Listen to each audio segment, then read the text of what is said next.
ஹalleluya. ஸ்தோத்திரம் ஸ்தோத்திரம் ஸ்தோத்திரம் ஸ்தோத்திரம் ஸ்தோத்திரம் ஸ்தோத்திரம் ஸ்தோத்திரம்.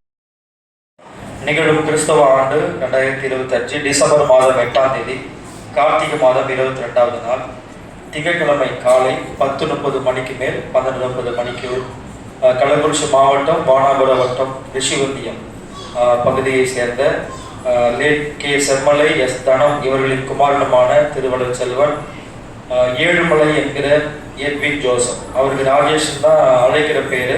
ஆனால் சர்டிஃபிகேட்டில் வந்து ஏழுமலை, அதை கூப்பிட அவங்களுக்கு விருப்பம் இல்லாதனால ஞானஸ்தானத்துக்கு அப்புறம் அவங்க எட்வின் ஜோசப் நம்ம மாற்றிக்கிட்டாங்க.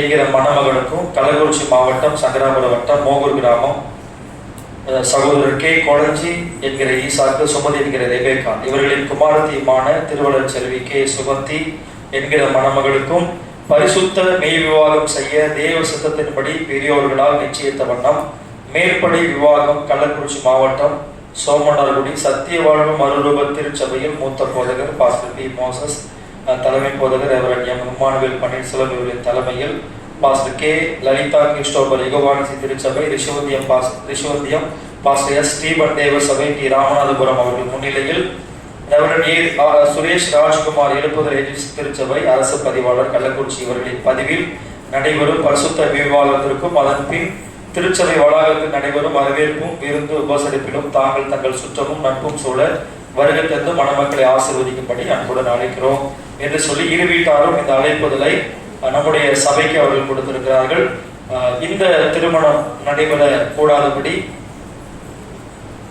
யாராவது ஒரு காரணம் இருக்கும் என்று சொன்னால் நீங்கள் திருச்சபைக்கு எழுத்தின் மூலமாக நீங்க எழுதி கொடுக்கும்படி உங்களை அன்பாய் கேட்டுக்கொள்கிறோம். அப்படி இல்லாவிட்டால் இப்பொழுது அமைதியா இருக்கிறவர்கள் எப்பொழுதும் அமைதியா இருக்க கடவர்கள். ஆமென், அல்லேலூயா, ஸ்தோத்திரம். உங்களுக்கு தனிப்பட்ட விதத்துல வீடுகளில் வந்து அவர்கள் பத்திரிகை கொடுப்பார்கள். அந்த அழைப்பதில் பெற்று கல்யாணம் வேற எங்கேயும் இல்லை, நம்முடைய திருச்சபையில தான். ஆமென், அல்லேலூயா. அதனால நமக்கெல்லாம் ரொம்ப வசதியான ஒரு இடம் ஆண்டவர் கொடுத்திருக்கிறாரு. இது நம்முடைய சபையில இந்த இடத்துல நடக்கக்கூடிய 2வது கல்யாணம். பொதுவா பெண்கள் அப்படின்னாலே மாப்பிள்ளை வீட்டுல தான் கல்யாணம் நடக்கும். ஆனா அந்த தம்பி இங்கே நம்முடைய சபையிலே வைத்துக் கொள்ளலாம் என்று சொல்லி அவங்க கொடுத்ததுனால இங்க நம்ம சுகந்தி அவங்க சார்பாக சபையில நம்முடைய சபையில அந்த திருமணம் நடக்குது. வரவேற்பு சபைக்கு வெளியே வளாகத்தில் நடக்கும். நீங்க எல்லாரும் இந்த திருமணத்துக்காக தினந்தோறும் ஜெபிக்கும்படி உங்களை அன்பாக கேட்டுக்கொள்கிறேன். தேவைகள் உண்டு, அந்த தேவைகள் எல்லாம் பெண் வீட்டாருடைய தேவைகள் ஆண்டவர் சந்திக்கணும். மணமகன் குடும்பத்துல யாருமே ரட்சிக்கப்படாதவங்க, அதனால எந்த ஒரு குழப்பமும் அவங்க மூலமா வராதபடிக்கு சுகந்தி நமக்கு தெரியும், ஊழியம் செய்யற பெண்ணு, நல்ல ஒரு மகள், நம்முடைய சபைக்கு ஆண்டவர் கொடுத்த ஒரு கிஃப்ட். ஆனால் இந்த நாட்களிலே தேவன் அவங்கள அந்த மதுரை என்கிற அந்த பட்டணத்துக்கு அவங்க போக போறாங்க.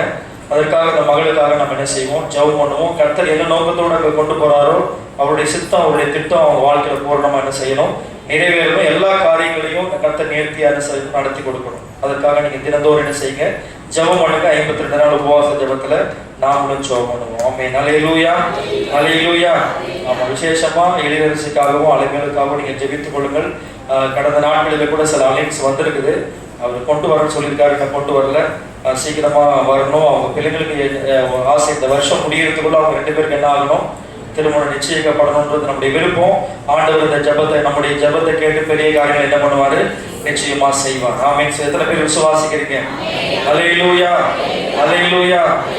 காலங்களில் ஏற்ற நேரங்களில் கர்த்தர் அவங்களுக்கு ஏற்ற துணையை தந்து அவங்களை ஆசீர்வதிப்பாராக. நம்முடைய சபையுடைய அறிவிப்புகளை நாம் கேட்ட பிறகு கர்த்தருடைய வார்த்தைக்கு நிறைய கடந்து போவோம். அநேக சாட்சிகளை கேட்டீங்க. நம்முடைய சபையில 52 நாட்கள் உபவாச ஜெபம் ஏற்படுத்தப்பட்டிருக்கிறது.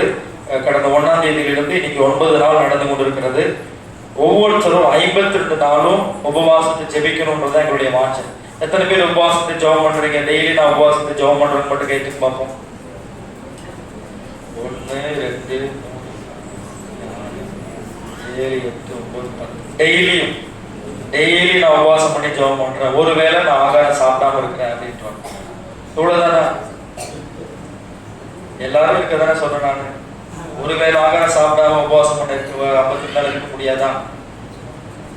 நான் சொன்னா காலையில நீங்க ஆகாரம் சாப்பிடாம இருக்கலாம், இல்ல காலையிலையும் நைட்டும் சாப்பிட்டுட்டு மத்தியானம் சாப்பிடாம இருக்கலாம், இல்ல காலையில மத்தியானம் சாப்பிட்டுட்டு நைட்டு என்ன பண்ணாம இருக்கலாம், சாப்பிடாம இருக்கலாம். ஏதோ ஒரு வேளை நீங்க உபவாசம் இருந்து என்ன பண்ணுங்க, ஜெபம் பண்ணுங்க. இது வரைக்கும் இந்த 9 நாள் நீங்க இல்லாவிட்டாலும் இனி வருகிற நாட்களாவது தினந்தோறும் உபவாசம் பண்ணி என்ன பண்ணுங்க, ஜெபம். நம்ம சபையா இருக்கிற உபவாசம். அதனால இந்த குடும்பத்தார் உபவாசம் இருப்பாங்க, அந்த பிரதர் இருப்பாங்க அப்படின்னு சொல்றதுக்கே வாய்ப்பு இல்லை. இது சபையா இருக்கிறதுனால முடிந்த அளவுக்கு எல்லாருமே என்ன பண்ணுங்க, ஒருவேளை ஆகாரத்தை அது தவிர்த்து நீங்க ஜெபம் பண்ணுங்க. நிச்சயமா அந்த ஜெபம் உங்களுக்கு ஆசீர்வாதமா இருக்கும். கர்த்தர் உங்களை பலப்படுத்துவாங்க. ஆமென். ஹல்லேலூயா. நீங்க எதுக்கு பயப்படுறீங்க? சாப்பிடாம இருந்தா செத்துறோம்னு பயப்படுறீங்களா? அப்புறம் என்ன பயம்? உபவாசம் இருக்கிறதுனால உங்களுக்கு என்ன பயம்? 52 நாள் இருக்க முடியாதுன்னு நினைக்கிறீங்களா?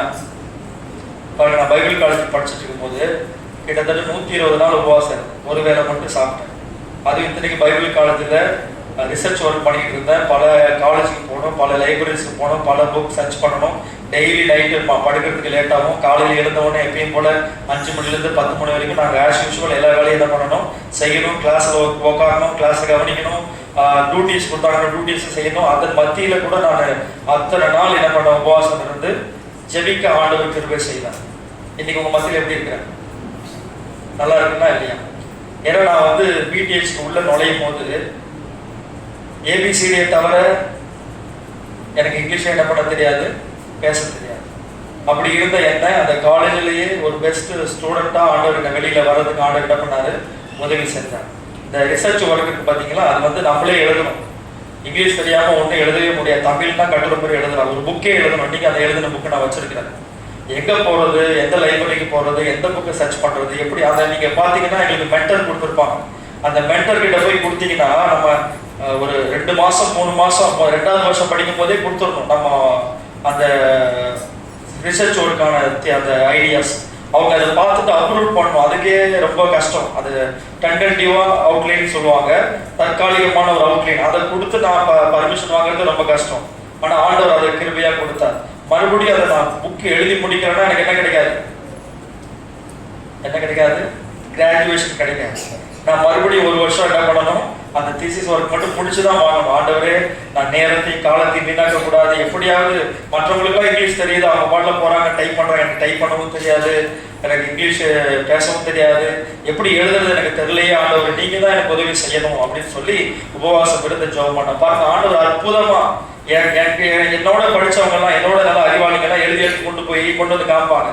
அப்படியே முட்டை சுழிச்சு அப்படியே ஒரே அடிச்சு ரெட் கலர் அந்த பேப்பர்லாம் பாதி இப்படி கொண்டு, இந்த சார் என்ன மென்டர் சார் இப்படி பண்ணி விட்டார், இதை பண்ணணுமா, அதை பண்ணணுமா, இங்க போய் தேடணுமா, அங்க போய் தேடணுமா, அப்படி அலைய விடுவாங்க அந்த டீச்சர்ஸ். அவங்களுக்கு ஒரு திருப்தி வராத வரைக்கும் அவங்க என்ன பண்ண மாட்டாங்க, விடவே மாட்டாங்க. சிலர் கிராமரை பார்ப்பாங்க, சிலர் அதுல கருத்து இருக்கான்னு பார்ப்பாங்க, சிலர் உண்மையா இருக்கான்னு பார்ப்பாங்க, எல்லாத்தையும் பார்ப்பாங்க. அந்த கீழே வந்து என்ன எழுதணும்னா அந்த ஃபுட் நோட்ஸ் எழுதணும். அதுல வந்து எந்த புக்ல இருந்து எடுத்தோம், அதுக்கு கமா புள்ளி செமிகோலன் எல்லாத்தையும் அவங்க பார்ப்பாங்க. ஒண்ணு தப்பானாலும் அடிச்சு மறுபடியும் போய் எழுதிட்டு மாட்டுவாங்க. இப்படி அவங்க படுற வேதனையெல்லாம், சீனியர்ஸ் படுற வேதனையெல்லாம் பார்த்து போச்சுன்னா நமக்கு அவ்வளவுதான், நம்ம எழுதி முடிச்ச மாதிரிதான் அப்படின்ற மாதிரி நான் இருந்தேன்.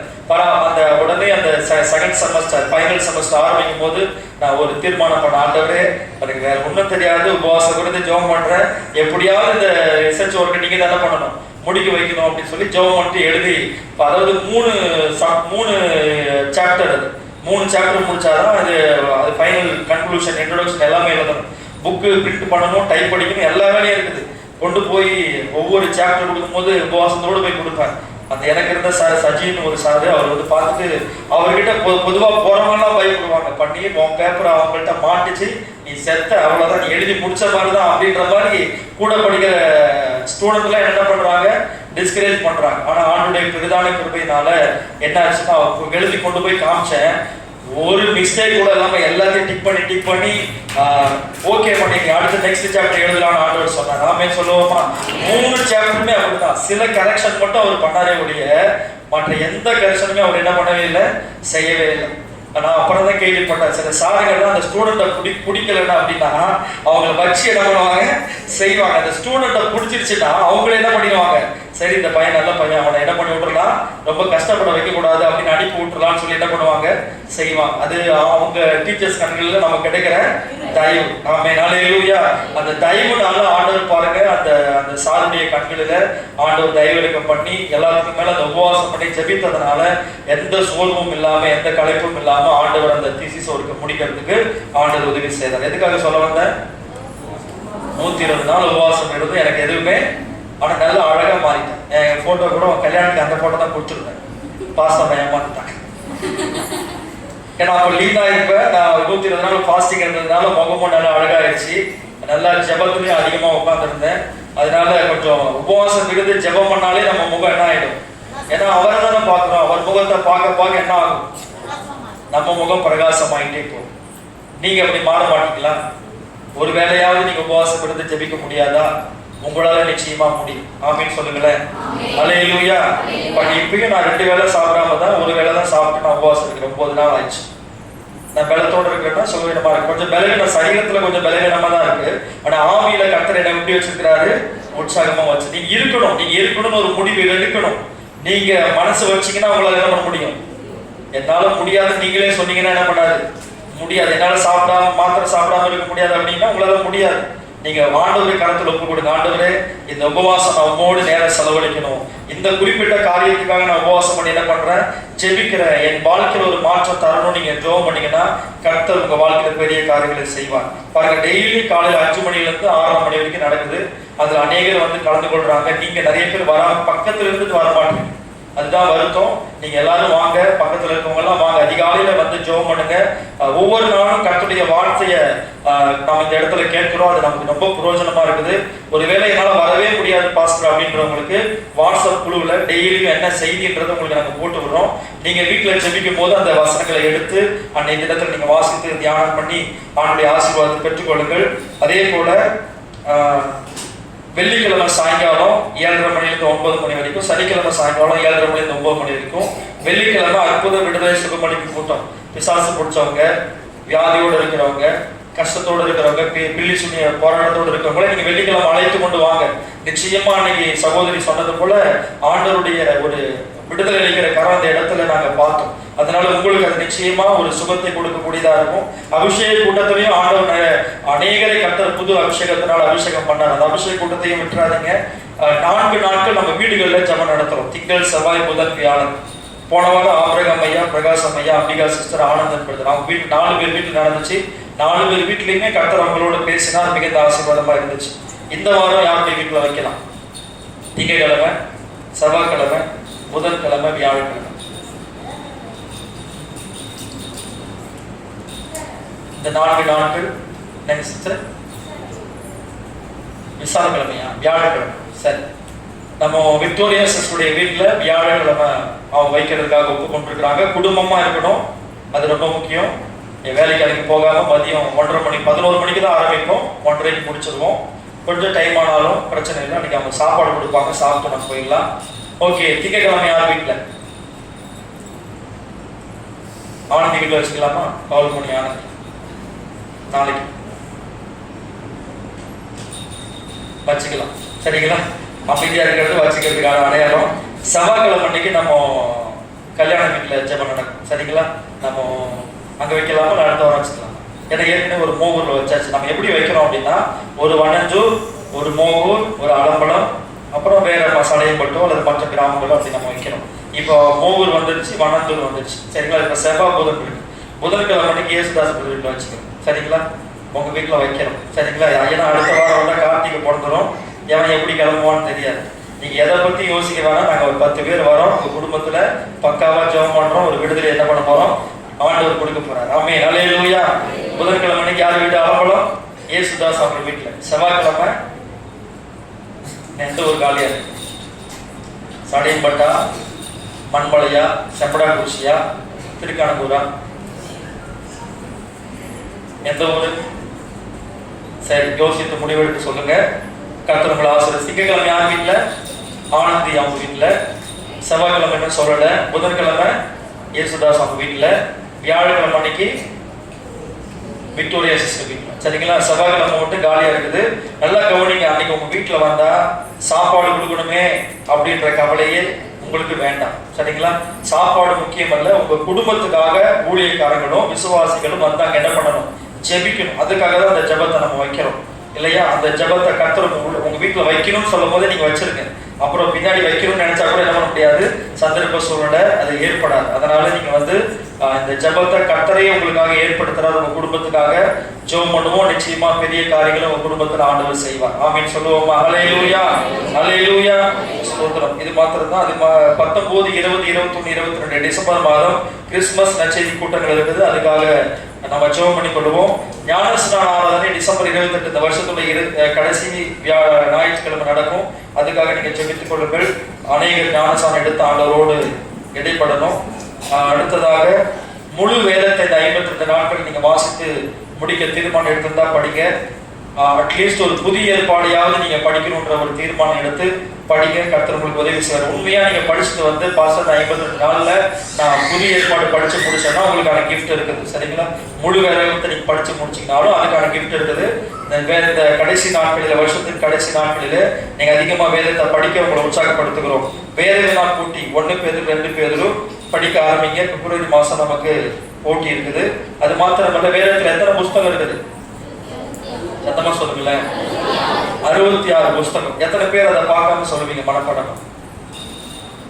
66 புஸ்தகத்தை இப்ப சொல்லுவீங்களா?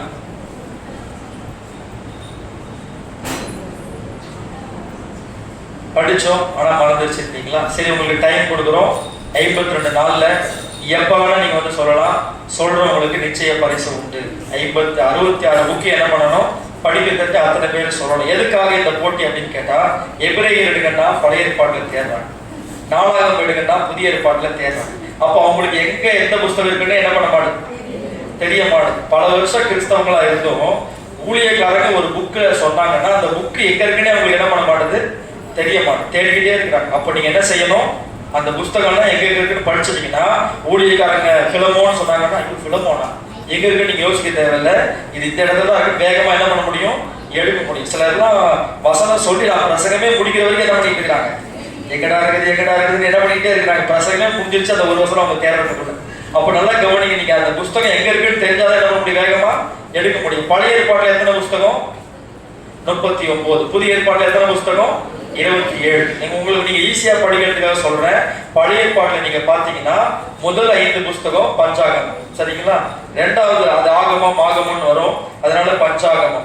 பஞ்சாகம்னா 5 ஆகமங்கள். அடுத்தது பாத்தீங்கன்னா சரித்திர புஸ்தகம். எதுல இருந்து?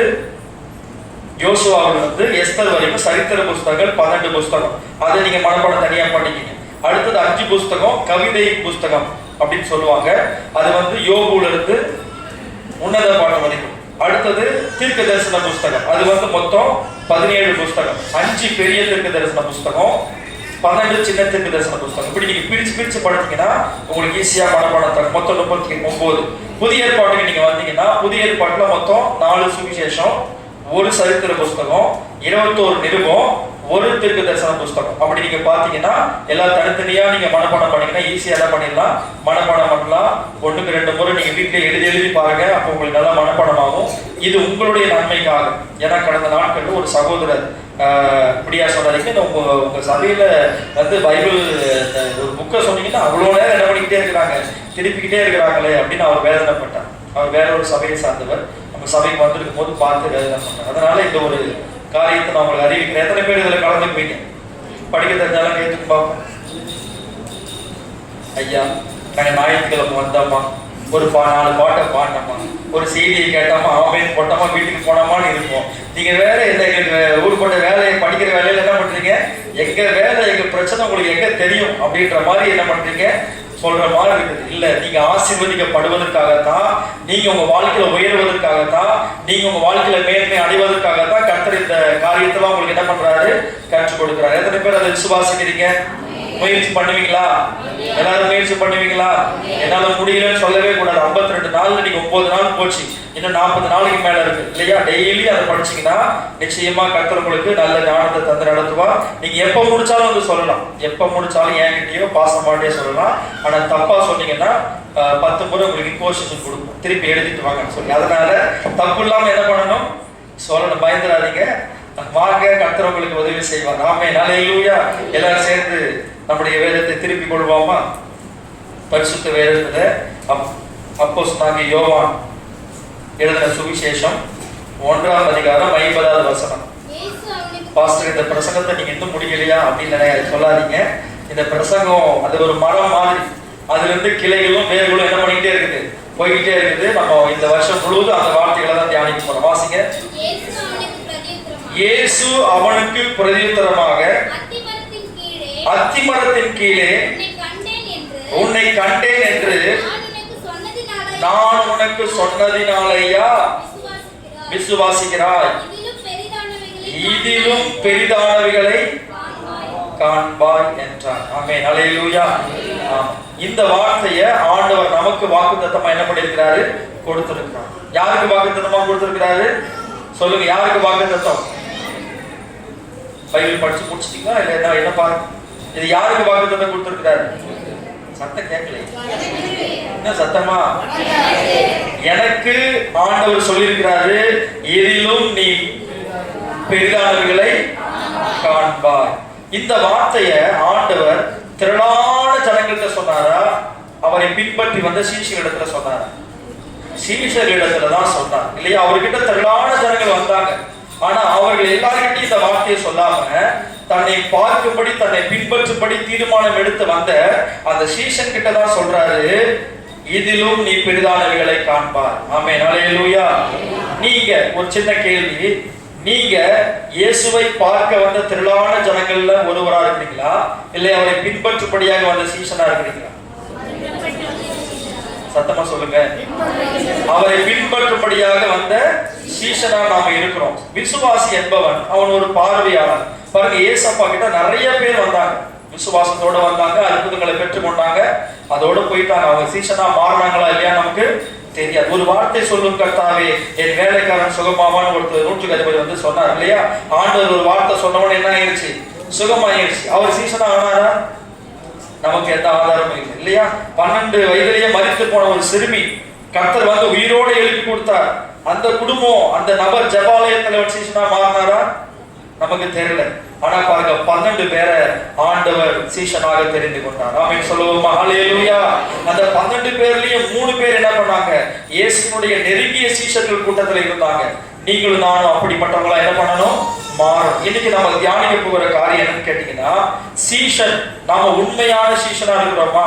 இந்த மாசத்துல நம்ம என்ன தலைப்பு குறித்து பார்த்துட்டு இருக்கிறோம், இயேசுவோடு ஐக்கியமா நம்ம என்ன பண்ணணும், இருக்கணும். இயேசுவோடு நெருங்கி ஐக்கியமா இருக்கிற அந்த மெய்யான சீஷனுடைய அடையாளங்களை குறித்து தான் இன்னைக்கு நம்ம என்ன பண்ண போறோம், பார்க்க போறோம். நீங்க எல்லாம் சீஷனை சொல்றவங்களா கைத்துக்கு பார்ப்போம். நான் சீஷன், ஏசப்பாவுடைய சீஷன் அப்படின்னு சொல்றவங்க மட்டும் கைத்து. நிறைய பேர் யோசிக்கிறேன், நான் சீஷனா, சீஷன் தான் நல்லா கைத்து, கைகளை போடு. நான் சீஷன் கிடையாது, விசுவாசி தான் அப்படின்னு கைத்து பார்ப்போம். அப்ப எல்லாருமே சீஷன் தானா? எந்த மாற்று கருத்து இல்லையே, சந்தேகம் இல்ல. இப்ப கவனிங்க, இப்ப நீங்க உங்களை நீங்களே ஆராய்ந்து பார்க்க போறீங்க. சீஷன் என்பவன் யார்? நீங்க சொல்லுங்க. நான் தான் சீஷன் சொன்னீங்கல்ல, சீஷன்னா யார் உங்களுக்கு தெரிஞ்சதை சொல்லுங்க, தெரியாமலே அடிச்சு விடக்கூடாது.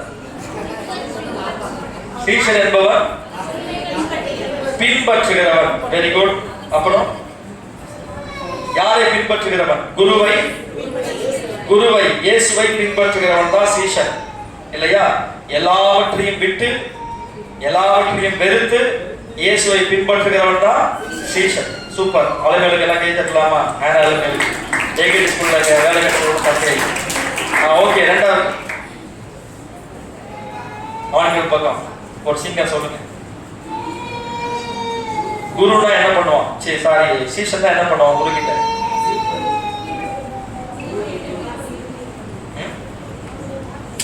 குரு என்ன செய்வார், சீஷன் என்ன பண்ணுவான்? வருது, மணிமார் வாய வருது, ஆனா வெளியில வர மாட்டேன். சொல்லுங்க.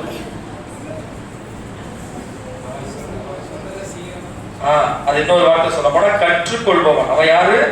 சீஷன் என்பவன் குரு கிட்ட என்ன பண்ணணும், கற்றுக்கொடு. சீஷன் வந்து குரு கற்றுக் கொடுப்பானா?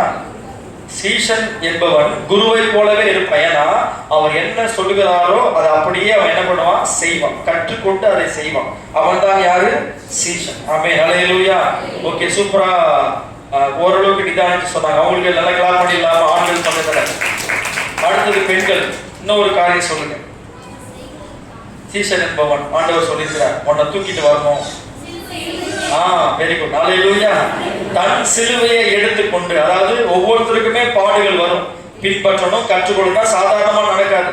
அதுக்கு பாடுகள் உபத்திரவங்கள் நமக்கு வரும்போது அந்த சிலுவையை எடுத்துக்கொண்டு சுமந்து கொண்டு அவருக்காக நான் ஏதாவது என்ன பண்ணணும், செய்யணும். அவர் சித்தத்தை நான் நிறைவேற்றி அவர் ஆசையை நிறைவேற்றி முடிக்கணும். வேண்டுமானால் என் ஜீவனை அவருக்காக நான் என்ன பண்ண கொடுக்கிறதுக்கு நான் ஆயத்தமா இருக்கிறேன் அப்படின்றவன் தான் சீஷன். ஆமென், ஹல்லேலூயா. 3 காரியம் சொன்னேன். என்ன சொன்னோம்? எல்லாவற்றையும் விட்டு வெறுத்து அவரை பின்பற்றுகிறவன். இரண்டாவது, அவர் பாதத்தில் உட்கார்ந்து அமர்ந்து கற்றுக்கொண்டு அதன்படி செய்கிறவன். மூன்றாவது, தன் சிலுவையை எடுத்துக்கொண்டு அவருக்காக ஏதாகிலும் அவருடைய சித்தத்தை மாத்திரம் வேண்டுமானால் ஜீவனையும் கொடுக்க நான் ஆயத்தமா இருக்கிறேன் அப்படின்னு சொல்றதான் யாரு? சீஷன். ஆமென், ஹல்லேலூயா. இப்ப உங்களை யோசித்து பாருங்க, அந்த இடத்துல வச்சு பாருங்க, நீங்க அப்படி இருக்கிறீங்களா? ஒரு ஆமென் தான் வருது. சத்தமா சொல்லுங்க, அப்படி இருக்கிறீங்களா இல்லையா? ஆமென். நீங்க சொன்ன ஆமென் ஆண்டவர் பார்க்கிறார். அப்படியா இருக்கிற சீஷனாக இருக்கிற அப்படி இந்த விசுவாசி என்பவன் ஏதாவது கிடைக்குமா? ஆண்டவர்கிட்ட போனா ஏதாவது கிடைக்குமா?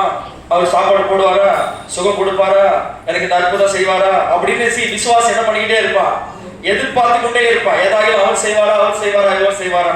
ஆனா சீஷன் என்பவன் இடத்துல பண்ணுவான், நான் குருவுக்கு நான் ஏதாவது செய்ய மாட்டேனா, என் குருவுக்கு என்னால புரிஞ்சு ஏதாவது செய்ய மாட்டேனா ஏக்கத்தோட என்ன பண்ணிட்டு இருப்பான்.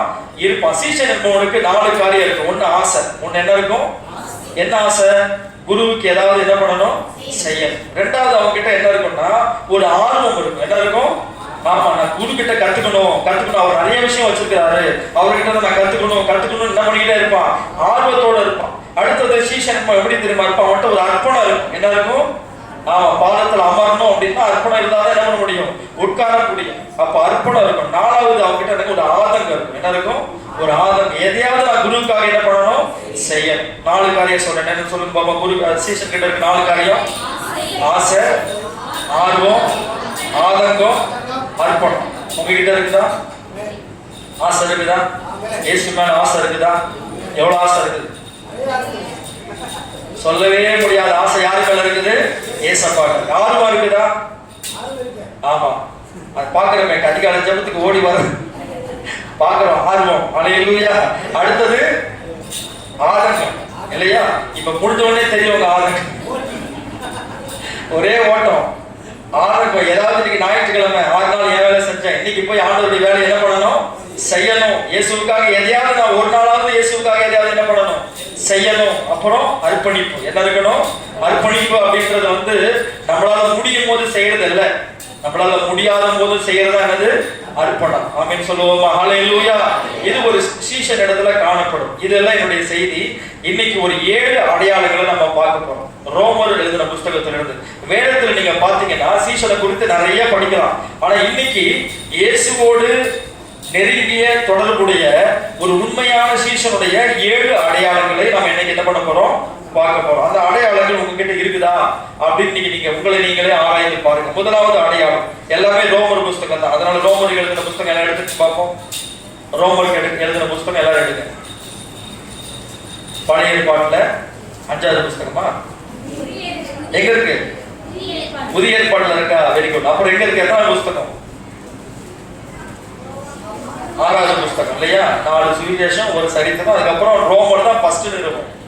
அதுதான் எல்லா நிருபத்தை விட பெருசா 16 அதிகாரம். ஏற்கனவே கொரிந்தியர் அப்படி இருக்குது, ஆனா அந்த நிறைய காரியங்களை ரோமர்ல பவுல் என்ன பண்ணிருப்பாரு, எழுதியிருப்பார். அதனாலதான் அதை முதல்ல கொண்டு வந்திருக்கிறாங்க. நிறைய காரியங்கள் அதுல இருக்குது. அதுல இருந்துதான் ஒரு 7 குணநலன்களை, 7 முக்கியமான காரியங்கள் சீஷன் கிட்ட இருக்க வேண்டிய காரியங்கள். முதல்ல ஒரு மெய்யான சீஷன், ஒரு உண்மையான சீஷன் எப்படி இருப்பான்னா ரொம்ப சந்தோஷமா இருக்கும். எப்படி இருப்பான்? அப்ப முதல்ல அவுட்ன்றீங்களா? முதல் அடையாளம் என்கிட்ட இல்லையா பாஸ்ன்றீங்களா? முதல்ல அவன் எப்படி இருப்பான்? Very happiest person, very happy. ஏன் அப்படின்னு கேட்டா ரோமர் 4ஆம் அதிகாரம் 7-8 வாசிக்கலாம். அவனுடைய சந்தோஷம் எதனால சந்தோஷம் பார்க்க போறோம். எவர்களுடைய பாவங்கள் மூடப்பட்டதோ அவர்கள் பாக்கியவான்கள். எவனுடைய பாவத்தை கர்த்தர் எண்ணாதிருக்கிறாரோ அவன் பாக்கியவான் என்று தாவீது சொல்லி இருக்கிறான். ஆமென், ஹல்லேலூயா. அப்ப இந்த இடத்துல அந்த சீஷனுக்கு எதனால சந்தோஷம்? நிறைய பணம் கொடுத்துட்டாரு சந்தோஷமா? இல்ல பெரிய வீடு கட்டி கொடுத்துட்டாரு சந்தோஷமா? இல்ல என் மாடு ஆடெல்லாம் பெருகிடுச்சுன்ற சந்தோஷமா? எதனால அவனுக்கு சந்தோஷம் வந்துச்சு? அவனுடைய பாவங்கள் மன்னிக்கப்பட்டது, அவன் அக்கிரமங்கள் மூடப்பட்டது. ஆமென் சொல்லுவோமா? ஹல்லேலூயா. எத்தனை பேருடைய பாவங்கள் மன்னிக்கப்பட்டிருக்குது? உங்க பாவங்கள் மன்னிக்கப்பட்டிருக்குதா? நிறைய பேர் டவுட்டோட கையில் புரியுது. உங்க பாவங்கள் மன்னிக்கப்பட்ட நிச்சயம் இருக்குதா? அப்போ நீங்க தான் சந்தோஷமானவர்கள். என்ன என் ஆனந்தம், என்ன என் ஆனந்தம், நல்ல வண்டியை கொடுத்தாரே, அப்படியா? நல்ல வேலையை கொடுத்தாரு, அப்படியே பாடுறாங்க. என்ன என் ஆனந்தம், என்ன என் ஆனந்தம் சொல்ல கூடாதே. மன்னன் கிறிஸ்து என் பாவத்தை எல்லாம் மன்னித்து விட்டாரே. மன்னன் கிறிஸ்து என் மன்னித்து விட்டாரே. உங்க பாவத்தை மன்னிச்சுட்டாரா? ஆமா, நீங்க தான் இந்த உலகத்திலேயே சந்தோஷமான மனுஷனா இருக்க முடியும். நீங்க நிறைய பேருடைய பாவங்கள் என்ன பண்ணல, மன்னிக்கப்படல. அவங்களுக்கு வழியும் தெரியல. எல்லா பிரச்சனைக்கும் வேற எது தெரியுமா? அந்த பாவம் தான். அந்த பாவம் மன்னிக்கப்பட்டுச்சுன்னா உங்களை மாதிரி ஒரு சந்தோஷமான ஆள் இந்த உலகத்துல இருக்கவே முடியாது. ஆமா, இந்த பூமியில வேற யாருக்கும் பாவங்களை மன்னிக்கிறதுக்கு என்ன இல்லை, அதிகாரம் இல்ல. மனுஷகுமாரன் ஒருவர், இயேசு கிறிஸ்து ஒருவருக்கு தான் மனுஷருடைய பாவங்களை மன்னிக்கிறதுக்கு என்ன இருக்குது, அதிகாரம் இருக்குது. ஆமென் சொல்லுவோமா? ஹல்லேலூயா. என்றைக்கு நீங்கள் இயேசு கிறிஸ்துவை உங்கள் சொந்த தெய்வமாக இரட்சகராக ஏற்றுக்கொண்டு நான் ஒரு பாவி என்று உணர்ந்து நீங்கள் உங்களுடைய பாவங்களை இயேசுவினிடத்துல சொல்லி நீங்க மன்னிப்பு கேட்டீங்களோ அன்றைக்கே இயேசு உங்க பாவத்தை தான் மன்னித்து விட்டார். ஆமென் சொல்லுவோமா? ஹல்லேலூயா. அவர் பாவங்களை மன்னிப்பதில் அவர் தயாளகுள்ளமானவர். ஏன்னா அவருக்கு தெரியும் பாவத்துடைய தண்டனை எவ்வளவு பெருசுன்றது தெரியும். நீங்க பாவத்துடைய தண்டனை எவ்வளவு பெருசு தெரியுமா? கல்வாரி காட்சி நோக்கி பாருங்க. இயேசுப்பட்ட அடிகள், இயேசு நமக்காக இயேசுப்பட்ட காயங்களை நோக்கி பாருங்க. நீங்களும் நானும் பட வேண்டிய நம்முடைய பாவத்துக்கான தண்டனையை அவர் சிலுவையிலே சுமந்து தீர்த்து விட்டார். ஆமென். ஹல்லேலூயா, ஹல்லேலூயா. பாருங்க, எப்போ நமக்கு மன்னிப்பு பெருசா தெரியுமா? தண்டனை எவ்வளவு பெருசா இருக்குன்னு தெரிஞ்சாதான் மன்னிக்கப்படும் போது நமக்கு என்ன தெரியும், அந்த மன்னிப்புடைய மேன்மை நமக்கு தெரியும். இன்னைக்கு நிறைய பேருக்கு மன்னிப்புடைய மேன்மை என்ன பண்ண மாட்டது, தெரிய மாட்டது. குற்றவாளி கூண்டுல ஒரு ஆளை நிக்க வச்சுட்டு இவனுக்கு தூக்கு தண்டனை அப்படின்னு நீதிபதி சொல்லிட்டாருன்னா என்ன பண்ணிதான் அவனுக்கு தூக்கு தண்டனை தான் கொடுத்தாகும் இல்லையா?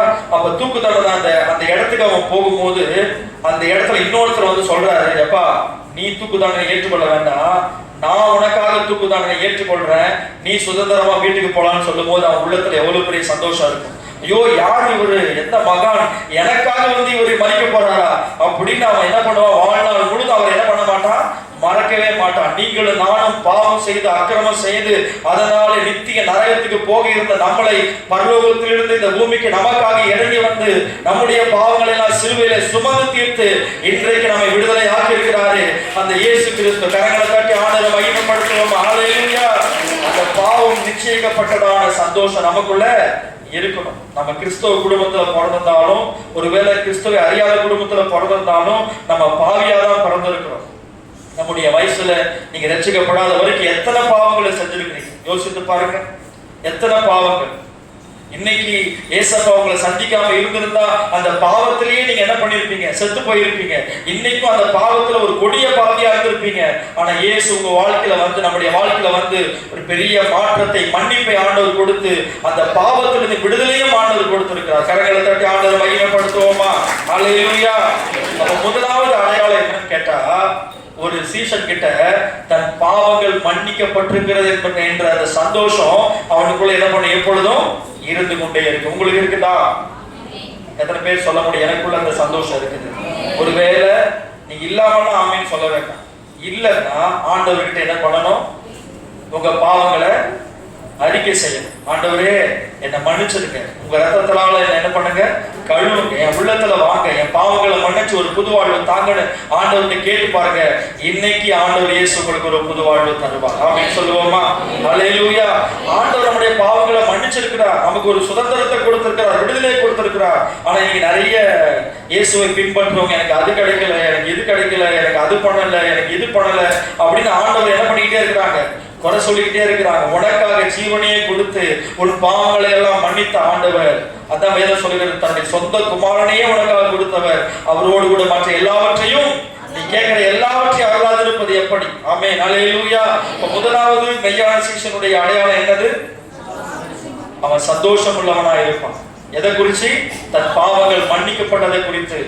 ஏன்னா பாவம் மன்னிக்கப்பட்டதான் நம்ம எங்க போக முடியும்?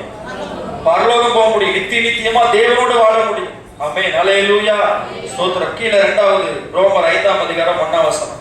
இரண்டாவது காரியம், மெய்யான சீஷர் இடத்துல காணப்படுகிற இரண்டாவது காரியம், இவ்விதமாக விசுவாசத்தினாலே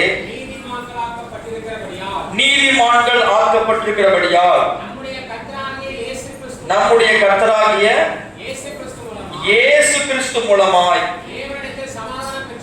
தேவனிடத்தில் சமாதானம் பெற்றிருக்கிறோம். இரண்டாவது அடையாளம், நாம் தேவனிடத்தில் சமாதானம் பெற்றிருக்கிறோம். தேவ சமாதானம் நமக்குள்ள வந்திருக்கு. எத்தனை பேர் ஆமென் சொல்ல முடியும்? உங்களுக்குள்ள வந்திருக்குதா? தேவனிடத்துல சமாதானம் பெற்றிருக்கீங்களா? ஒரு காலத்துல தேவனுக்கு நம்ம சத்துருக்களா இருந்தோம், தேவனை அறியாதவங்களா இருந்தோம். ஆனால் இயேசு கிறிஸ்து மூலமாய் இன்னைக்கு தேவனிடத்தில் நம்ம என்ன பெற்றிருக்கிறோம்? சமாதானம் பெற்றிருக்கிறோம். நமக்குள்ள என்ன வந்திருக்குது? சமாதானம் வந்திருக்குது. ஒருவேளை உங்க வாழ்க்கையில நிறைய போராட்டங்கள் இருக்கலாம், உங்க வாழ்க்கையில் நிறைய பிரச்சனைகள் இருக்கலாம், உங்க வாழ்க்கையில நிறைய நெருக்கங்கள் இருக்கலாம். ஆனாலும் ஒரு சமாதானம் உங்க உள்ளத்துல ஆண்டவர் என்ன பண்ணிருக்கிறாரு? கொடுத்திருக்கிறாருன்னா நீங்க மெய்யான சீஷனா இருக்கிறீர்கள் என்பதனுடைய அடையாளம். ஆமென், அல்லேலூயா. பாருங்க, யோவான் 14:27 என்ன சொல்லுது? யோவான் 14:27 நம்ம சீஷர்களை பார்த்து ஆண்டவர் சொல்றார், வாசிங்க. யோவான் 14:20, சமாதானத்தை உங்களுக்கு வைத்து போகிறேன், என்னுடைய சமாதானத்தையே உங்களுக்கு கொடுக்கிறேன், உலகம் கொடுக்கிற பிரகாரமாக நான் உங்களுக்கு கொடுக்கிறதில்லை. உங்கள் இருதயம் கலங்காமலும் பயப்படாமலும் இருப்பதாக. ஆமென் சொல்லுவோமா? அல்லேலூயா, அல்லேலூயா.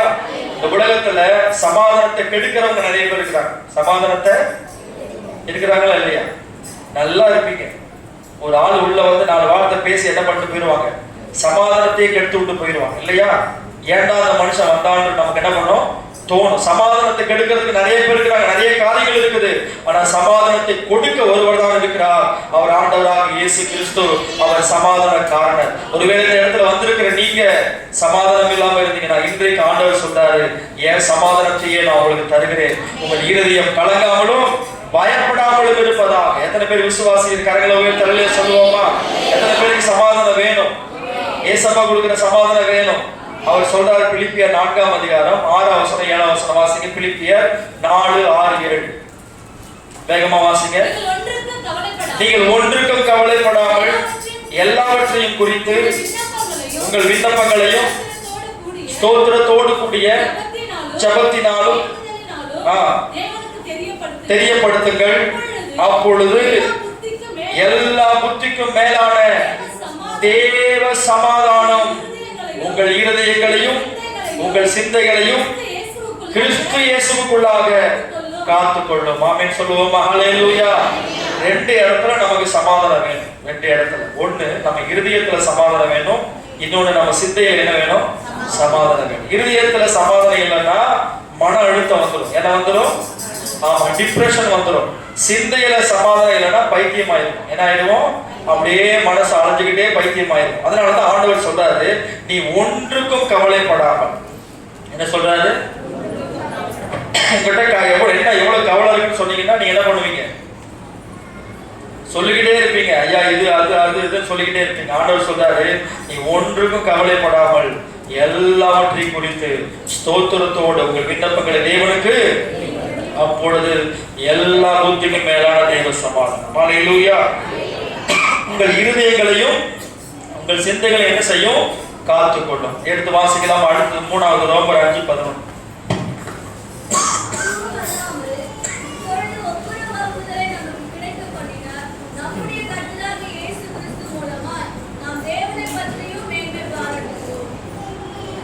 மூணாவது என்னன்னு கேட்டீங்கன்னா, தேவனை குறித்து மேன்மை பாராட்டுதல். எதனால தேவனை குறித்து மேன்மை பாராட்டுதல்னா, 10ஆம் வசனம் வாசிங்க. தேவனுக்கு சத்துருக்களா இருக்கையில் குமாரனுடைய மரணத்தினாலே ஒப்புரவாக்கப்பட்டோமானால் பின் நாம் அவருடைய ஜீவனாலே ரட்சிக்கப்படுவது அதிக நிச்சயமாமே. கரங்களை தட்டி ஆண்டவரை மையப்படுத்துவோமா? ஹல்லேலூயா, ஹல்லேலூயா. என்ன அதிக நிச்சயம்? அவருடைய ஜீவனாலே நாம் ரட்சிக்கப்படுவது அதிக நிச்சயமாமே. அப்படிதானே அர்த்தம்? நித்தியத்தை குறித்ததான ஒரு மகிழ்ச்சி ஒரு மெய்யான சீசனுக்குள்ள எப்பொழுது என்ன பண்ணிக்கிட்டே இருக்கும்? இருந்துகிட்டே இருக்கும். அந்த ரட்சிப்பின் மகிழ்ச்சி, நான் ஆண்டவர் இயேசுவோடு யுகாயுகமாய் நித்தியமாய் நான் வாழ போகிறேன் என்கிற மகிழ்ச்சி அவனுக்குள்ள இருந்து கொண்டே இருக்கும். அந்த மேன்மை பாராட்டுதல் என்கிற வார்த்தை ஆங்கிலத்தில் நீங்க பார்க்கும்போது போஸ்ட் அப்படின்னு சொல்லப்பட்டிருக்குது. சில டிரான்ஸ்லேஷன்ல ஜாய் என்று சொல்லப்பட்டிருக்கு. அது ஒரு பெரிய சந்தோஷம், ரட்சிப்பின் சந்தோஷம். எத்தனை பேருக்கு அந்த ரட்சிப்பின் சந்தோஷம் கிடைச்சிருக்குது? ஹல்லேலூயா. இந்த உலகத்துல நம்ம வாழ போகிற நாட்கள் எவ்வளவு நாட்கள்? கொஞ்ச நாட்கள். ஆண்டவரோடு நம்ம வாழ போற நாட்கள் எவ்வளவு நாட்கள்? சத்தமா சொல்லுங்களேன். நித்தியமா யுகாயுகமா நம்ம என்ன பண்ண போறோம்? வாழ போறோம். அது யாரால கிடைச்சது? அவருடைய ஜீவனாலே நமக்கு கிடைத்தது. தேவனிடத்தில் சேரும் அவரோடு கூட வாழக்கூடிய பாக்கியம். கரங்களை தட்டி ஆண்டவரை மகிமைப்படுத்துவோமா? 3 காரியம் சொல்லி இருக்கிறேன். மெய்யான சீசனுடைய அடையாளங்கள் சொல்லி பார்ப்போம். முதல் காரியம், முதல் அடையாளம் என்ன? சந்தோஷம். பாவம் மன்னிக்கப்பட்டது என்கிற சந்தோஷம் உங்ககிட்ட இருக்குதா? இரண்டாவது, தேவ சமாதானம் உங்ககிட்ட இருக்குதா? மூணாவது, நித்தியத்தை குறித்ததான சந்தோஷம் உங்ககிட்ட, மகிழ்ச்சி உங்ககிட்ட இருக்குதா? ஆமா, இருக்குதுன்னா இதெல்லாம் அடையாளம் நீங்க மெய்யான சீசனா இருக்கீங்கன்னு அர்த்தம். அடுத்தது ரோமர் 6:21 வாசிக்க. வேகமா நான் சொல்றேன். ரோமர் 6:21. இப்பொழுது உங்களுக்கு வெட்கமாய் தோன்றுகிற காரியங்களினாலே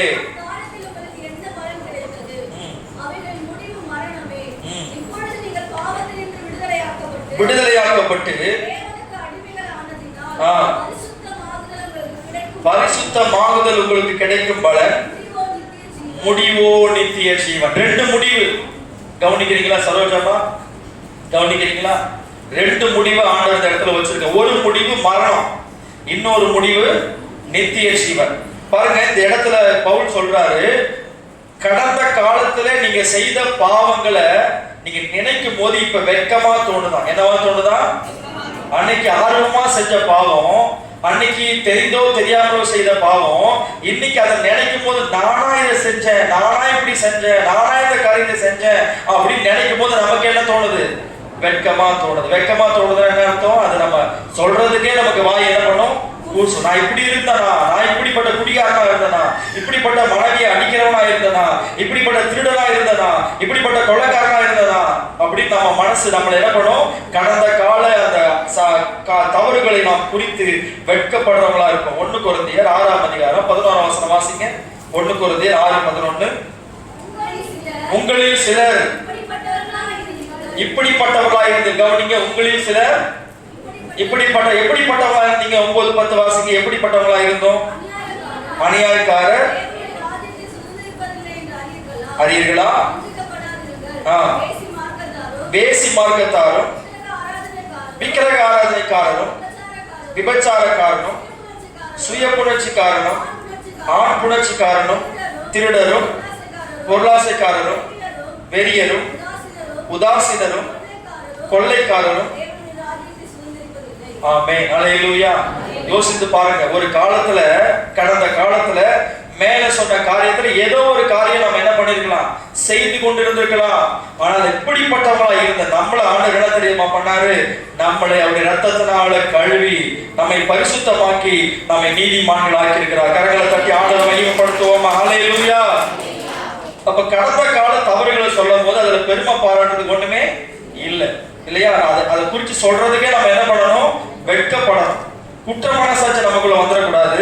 இப்படிலாம் நான் வாழ்ந்துட்டேனே, இயேசுவை அறியாம இப்படிலாம் நான் இருந்துட்டேனே, இயேசுவை நான் அறிந்திருந்தா இந்த பாவ பழக்க வழக்கத்துக்குலாம் நான் போயிருக்க மாட்டேனே, ஏசப்பா என்னை தேடி வந்து இப்படி என்ன மாத்திட்டாரே அப்படின்னு யாரு உணர்கிறார்களோ அவர்கள் தான் மெய்யான சீஷர்கள். ஆமென் சொல்லுவோமா? ஹல்லேலூயா, ஹல்லேலூயா. எத்தனை காரியம் சொல்லியிருக்கிற? 4. இப்ப 5வது காரியம் ரோமர் 7:22 வாசிங்க. ரோமர் 7:22. உள்ளான மனுஷனுக்கு ஏற்றபடி எது மேல பிரியமா இருக்கிற? சத்தமா சொல்லுங்க. தேவனுடைய ஆமா, நியாயப்பிரமாணம்ன்றது தேவனுடைய வார்த்தையின் மேல நான் எப்படி இருக்கிறேன்? பிரியமா இருக்கிறேன். அப்ப மெய்யான சீஷனுடைய 5வது அடையாளம், அவர்கள் தேவனுடைய வார்த்தையின் மேல பிரியமா இருப்பார்கள். ஆமென் சொல்லுவோமா? ஆமா. எத்தனை பேர் தேவனுடைய வார்த்தை மேல பிரியமா இருக்கிறீங்க? பக்கத்துல உங்களுக்கு கேளுங்க, தேவ வார்த்தை மேல பிரியமா இருக்கீங்களா? அப்படின்னா நீங்க தூங்கவே மாட்டீங்களே, நல்லா ஆர்வமா கேட்பீங்களே. பிரியமா இருக்கணும். தேவனுடைய வார்த்தை மேல எப்படி இருக்கணும்? அந்த வார்த்தை மேல பிரியமா இருந்தா நமக்கு என்ன வராது? கேட்கிற வார்த்தை தேவன் பேசிக்கிட்டு இருக்கிறாரு. நான் மெய்யான சீஷனா என்பதற்கான அடையாளத்தை ஆண்டவர் என்ன பண்ணிட்டு இருக்கிறாரு? சொல்லிட்டு இருக்கிறாரு. அது இருந்ததுன்னா ஸ்தோத்திரம், இல்லைன்னா இன்னைக்கு நான் கேட்டு என்ன பண்ணணும்? பெற்றுக்கொள்ளணும்னு ஆர்வத்தோட கேட்டுக்கிட்டு இருப்பீங்க. அது பிரியம். ஆமென், ஹல்லேலூயா. இந்த வேதத்தின் மேல எத்தனை பேர் பிரியமா இருக்கிறீங்க? ஆமென் சொல்லாதீங்க, பைபிளை தூக்கி சொல்லுங்க, இந்த வேதத்தின் மேல நான் பிரியமா இருக்கிறேன். நிஜமாவா? இன்னைக்கு கொண்டு போய் வைக்கிற பைபிள் அடுத்த ஞாயிற்றுக்கிழமை தான் தேடி கண்டுபிடிக்கப்படும். தேடி அதான் அவங்க பிரியமா? எல்லாரையும் சொல்லல, சிலர் இன்னைக்கு பைபிளை போய் வச்சாங்கன்னா அடுத்த ஞாயிற்றுக்கிழமை தான் எடுப்பாங்க. நடுவுல ஒரு நாள் கூட அந்த பக்கத்தை என்ன பண்றதே இல்லை, திருப்பறதே இல்லை. காலையில் எழுந்த உடனே அவங்க கையில ஒண்ணு இருக்கும். என்ன சொல்லுங்க? செல்போன். இப்போ உங்ககிட்ட ஒரு பக்கம் செல்போனும் இன்னொரு பக்கம் பைபிளும் வச்சா நீங்க எதை எடுப்பீங்க? சத்தமா சொல்லுங்க. உண்மையை ஒத்துக்கிறாங்க. பைபிள் எடுக்க மாட்டாங்க, எதுதான் எடுப்பாங்க? செல்போன் தான். இன்னைக்கு அப்படி உலகம் என்ன பண்ணி போச்சு? மாறி போச்சு. ஏன்னா கர்த்தருடைய வேதத்தின் மேல உங்களுக்கு என்ன இல்லை? பிரியம் இல்லை. கர்த்தருடைய வேதத்துல உனக்கு பிரியலைன்னா உன்னையும் யாரும் பிரியப்பட மாட்டாங்க. உன்னையும் யாரும் என்ன பண்ண மாட்டாங்க? நீ அநேகருக்கு பிரியமா மாறணும்னு நினைக்கிறியா? உங்க அப்பாவுக்கு பிரியமா, உங்க அம்மாவுக்கு பிரியமா, உன் வீட்டுல இருக்க எல்லாருக்கும் பிரியமா மாறணுமா? இந்த வேதத்தின் மேல நீ பிரியமா இரு. ஹல்லேலூயா. இந்த வேதத்தின் மேல நீ பிரியமா இருந்தா இந்த உலகத்துக்கே நீ பிரியமா மாறிடுது. செல்போனுக்கு நீ பிரியமா இருந்தீன்னா எல்லாரும் வெறுக்கதான் நீ படுவ, எல்லாராலும் நீ தள்ளப்படுறவனா மாறிடுவேன். நீங்க நிறைய பேர் செல்போன் ஒரு நாளைக்கு வேதத்தோட செலவு பண்ற நேரமும் செல்போனோட செலவு பண்ற நேரமும் எவ்வளவு இருக்குது யோசித்து பாருங்க. அது குறிப்பா வாலிப பிள்ளைகள். அப்பா அம்மா உங்களை கேட்டா என்ன சொல்லுவாங்க? காலையில ஏஞ்சிய புள்ள பைபிள் எடுக்குதோ இல்லையா? எதை எடுக்குது? காலையில தூங்கி எழுந்து கையில் எடுக்கிறது எப்பதான் வைக்கிறாங்க? அவங்க கண்ணை மூடும் போது தான். அதான் தூங்கிக்கிட்டே கீழே வச்சாதான். இது தூக்கம் வரலன்னா என்ன பண்ணிக்கிட்டே இருப்பாங்க? கண்டினியூ பண்ணிக்கிட்டே இருப்பாங்க. அப்படிதான் நீங்க செல்போனோட பிள்ளைகள் பிரியமா இருக்கிறாங்க. எப்படி இருக்கிறாங்க? சத்தமா சொல்லுங்களேன். செல்போன் பிரியர்களே, நீங்கள் தேவனுடைய ராஜ்யத்தில் என்ன பண்ணுவதில்லை? சத்தமா சொல்லுங்களேன். பிரவேசிப்பது இல்லை. நீங்க கர்த்தருடைய வேதத்துல பிரியமா இருந்தாதான், அதுல இரவும் பகலும் தியானமா இருந்தாதான் நீங்க என்ன பண்ண முடியும்? ஆமா, பரலோக ராஜ்யத்துல பிரவேசிக்க முடியும். ஆமென் சொல்லுவோமா? ஹல்லேலூயா. எத்தனை பேர் உணர்த்தப்படுறீங்க? இந்த பாஸ்டர் வேற வேலையில் அவர் மட்டும் செல்போன் பார்க்க மாட்டாரா அப்படின்னு நினைக்காது. நானும் தான் செல்போன் பார்க்கிறேன். ஆனா வேதத்துல இருக்கிற வசனத்தை கேட்பேன், தேவனுடைய வார்த்தை கேட்பேன். எந்த நேரமும் யாருக்கிட்ட என்ன பண்ணிட்டே இருக்க மாட்டேன். எனக்கு தான் 200 விசுவாசம் இருக்கிறாங்க. ஆனா எந்த நேரமும் நான் என்ன பண்ணிட்டே இருக்க மாட்டேன், பேசிக்கிட்டே இருக்க மாட்டேன். நிறைய பேர் போன்ல பேசியே என்ன பண்றது? ஆமா, உட்காந்தியா, எங்க வந்துட்டு இருக்கிற, என்ன சாப்பிட்டு இருக்கிற, தூங்குனியா, படுத்தியா, ஏந்திரிச்சியா, எல்லாம் இதுலதான். நான் எஸ் ஆர் நோ சொல்லிட்டு போனை என்ன பண்ணணும்? வைக்கணும். சில பேருக்கு போன் கிடைச்சாலும் கிடைச்சது, அந்த போனுக்கு வாய் இருந்தா என்ன பண்ணும்? கண்ணு இருந்தா கதறி அழுதுருக்கும். பேட்டரியை போட்டு பேட்டரி ஏறினாலும் கூட வர்றதில்ல. அப்பயும் உள்ள சொல்லிக்கிட்டே என்ன பண்றது? கதற வைக்கிறது. அந்த செல்போன் என்ன பண்ணும்? பயங்கரமா ஐயோ இந்த ஆளுகிட்ட மாட்டிக்கிட்டு நான் படாத பாடு, கொஞ்சம் கூட ரெஸ்ட் எடுக்கல. அது தூக்குற நேரம் தான் அதுக்கு ரெஸ்ட். ஆமா, மற்ற நேரத்தில் அதுக்கு என்ன கிடையாது. எழுந்த உடனே அதனுடைய சாயல்ல தான் அப்படி என்ன பண்றது? முடிக்கிறது. எந்த நேரமும் யாருக்கிட்டையாவது என்ன பண்ணிக்கிட்டே இருக்கிறது? பேசிக்கிட்டே இருக்கு. சில பேர்லாம் ஏமாந்தவங்க கிடைச்சாலும் என்ன பண்ணிக்கிட்டே இருக்கிறது? போட்டு அறுத்துக்கிட்டே இருக்கிறது. தேவனுடைய பிள்ளைகள் அப்படி என்ன பண்ணக்கூடாது? இருக்கக்கூடாது. வேதம் சொல்லுகிறது நீங்க பாருங்க. சங்கீதம் 119 97 வாசிங்க. தாவீது என்ன சொல்றாரு பாருங்க. சங்கீதம் 119 97. பாத்தீங்களா? நாள் முழுவதும் என் தியானம் எது? வேதம். ஆமென், ஹல்லேலூயா. எத்தனை பேர் சொல்ல முடியும்? நாள் முழுவதும் என் வேதம் எனக்கு என்னவா இருக்கணும்? தியானமா இருக்கணும். வாலிப பிள்ளைகளா, மனம் திரும்ப மாட்டீங்களா? கர்த்தர் உங்களோட தான் பேசுறாரு. போன் பார்க்காதீங்கன்னு சொல்லல, நானும் தான் பார்க்குறேன்.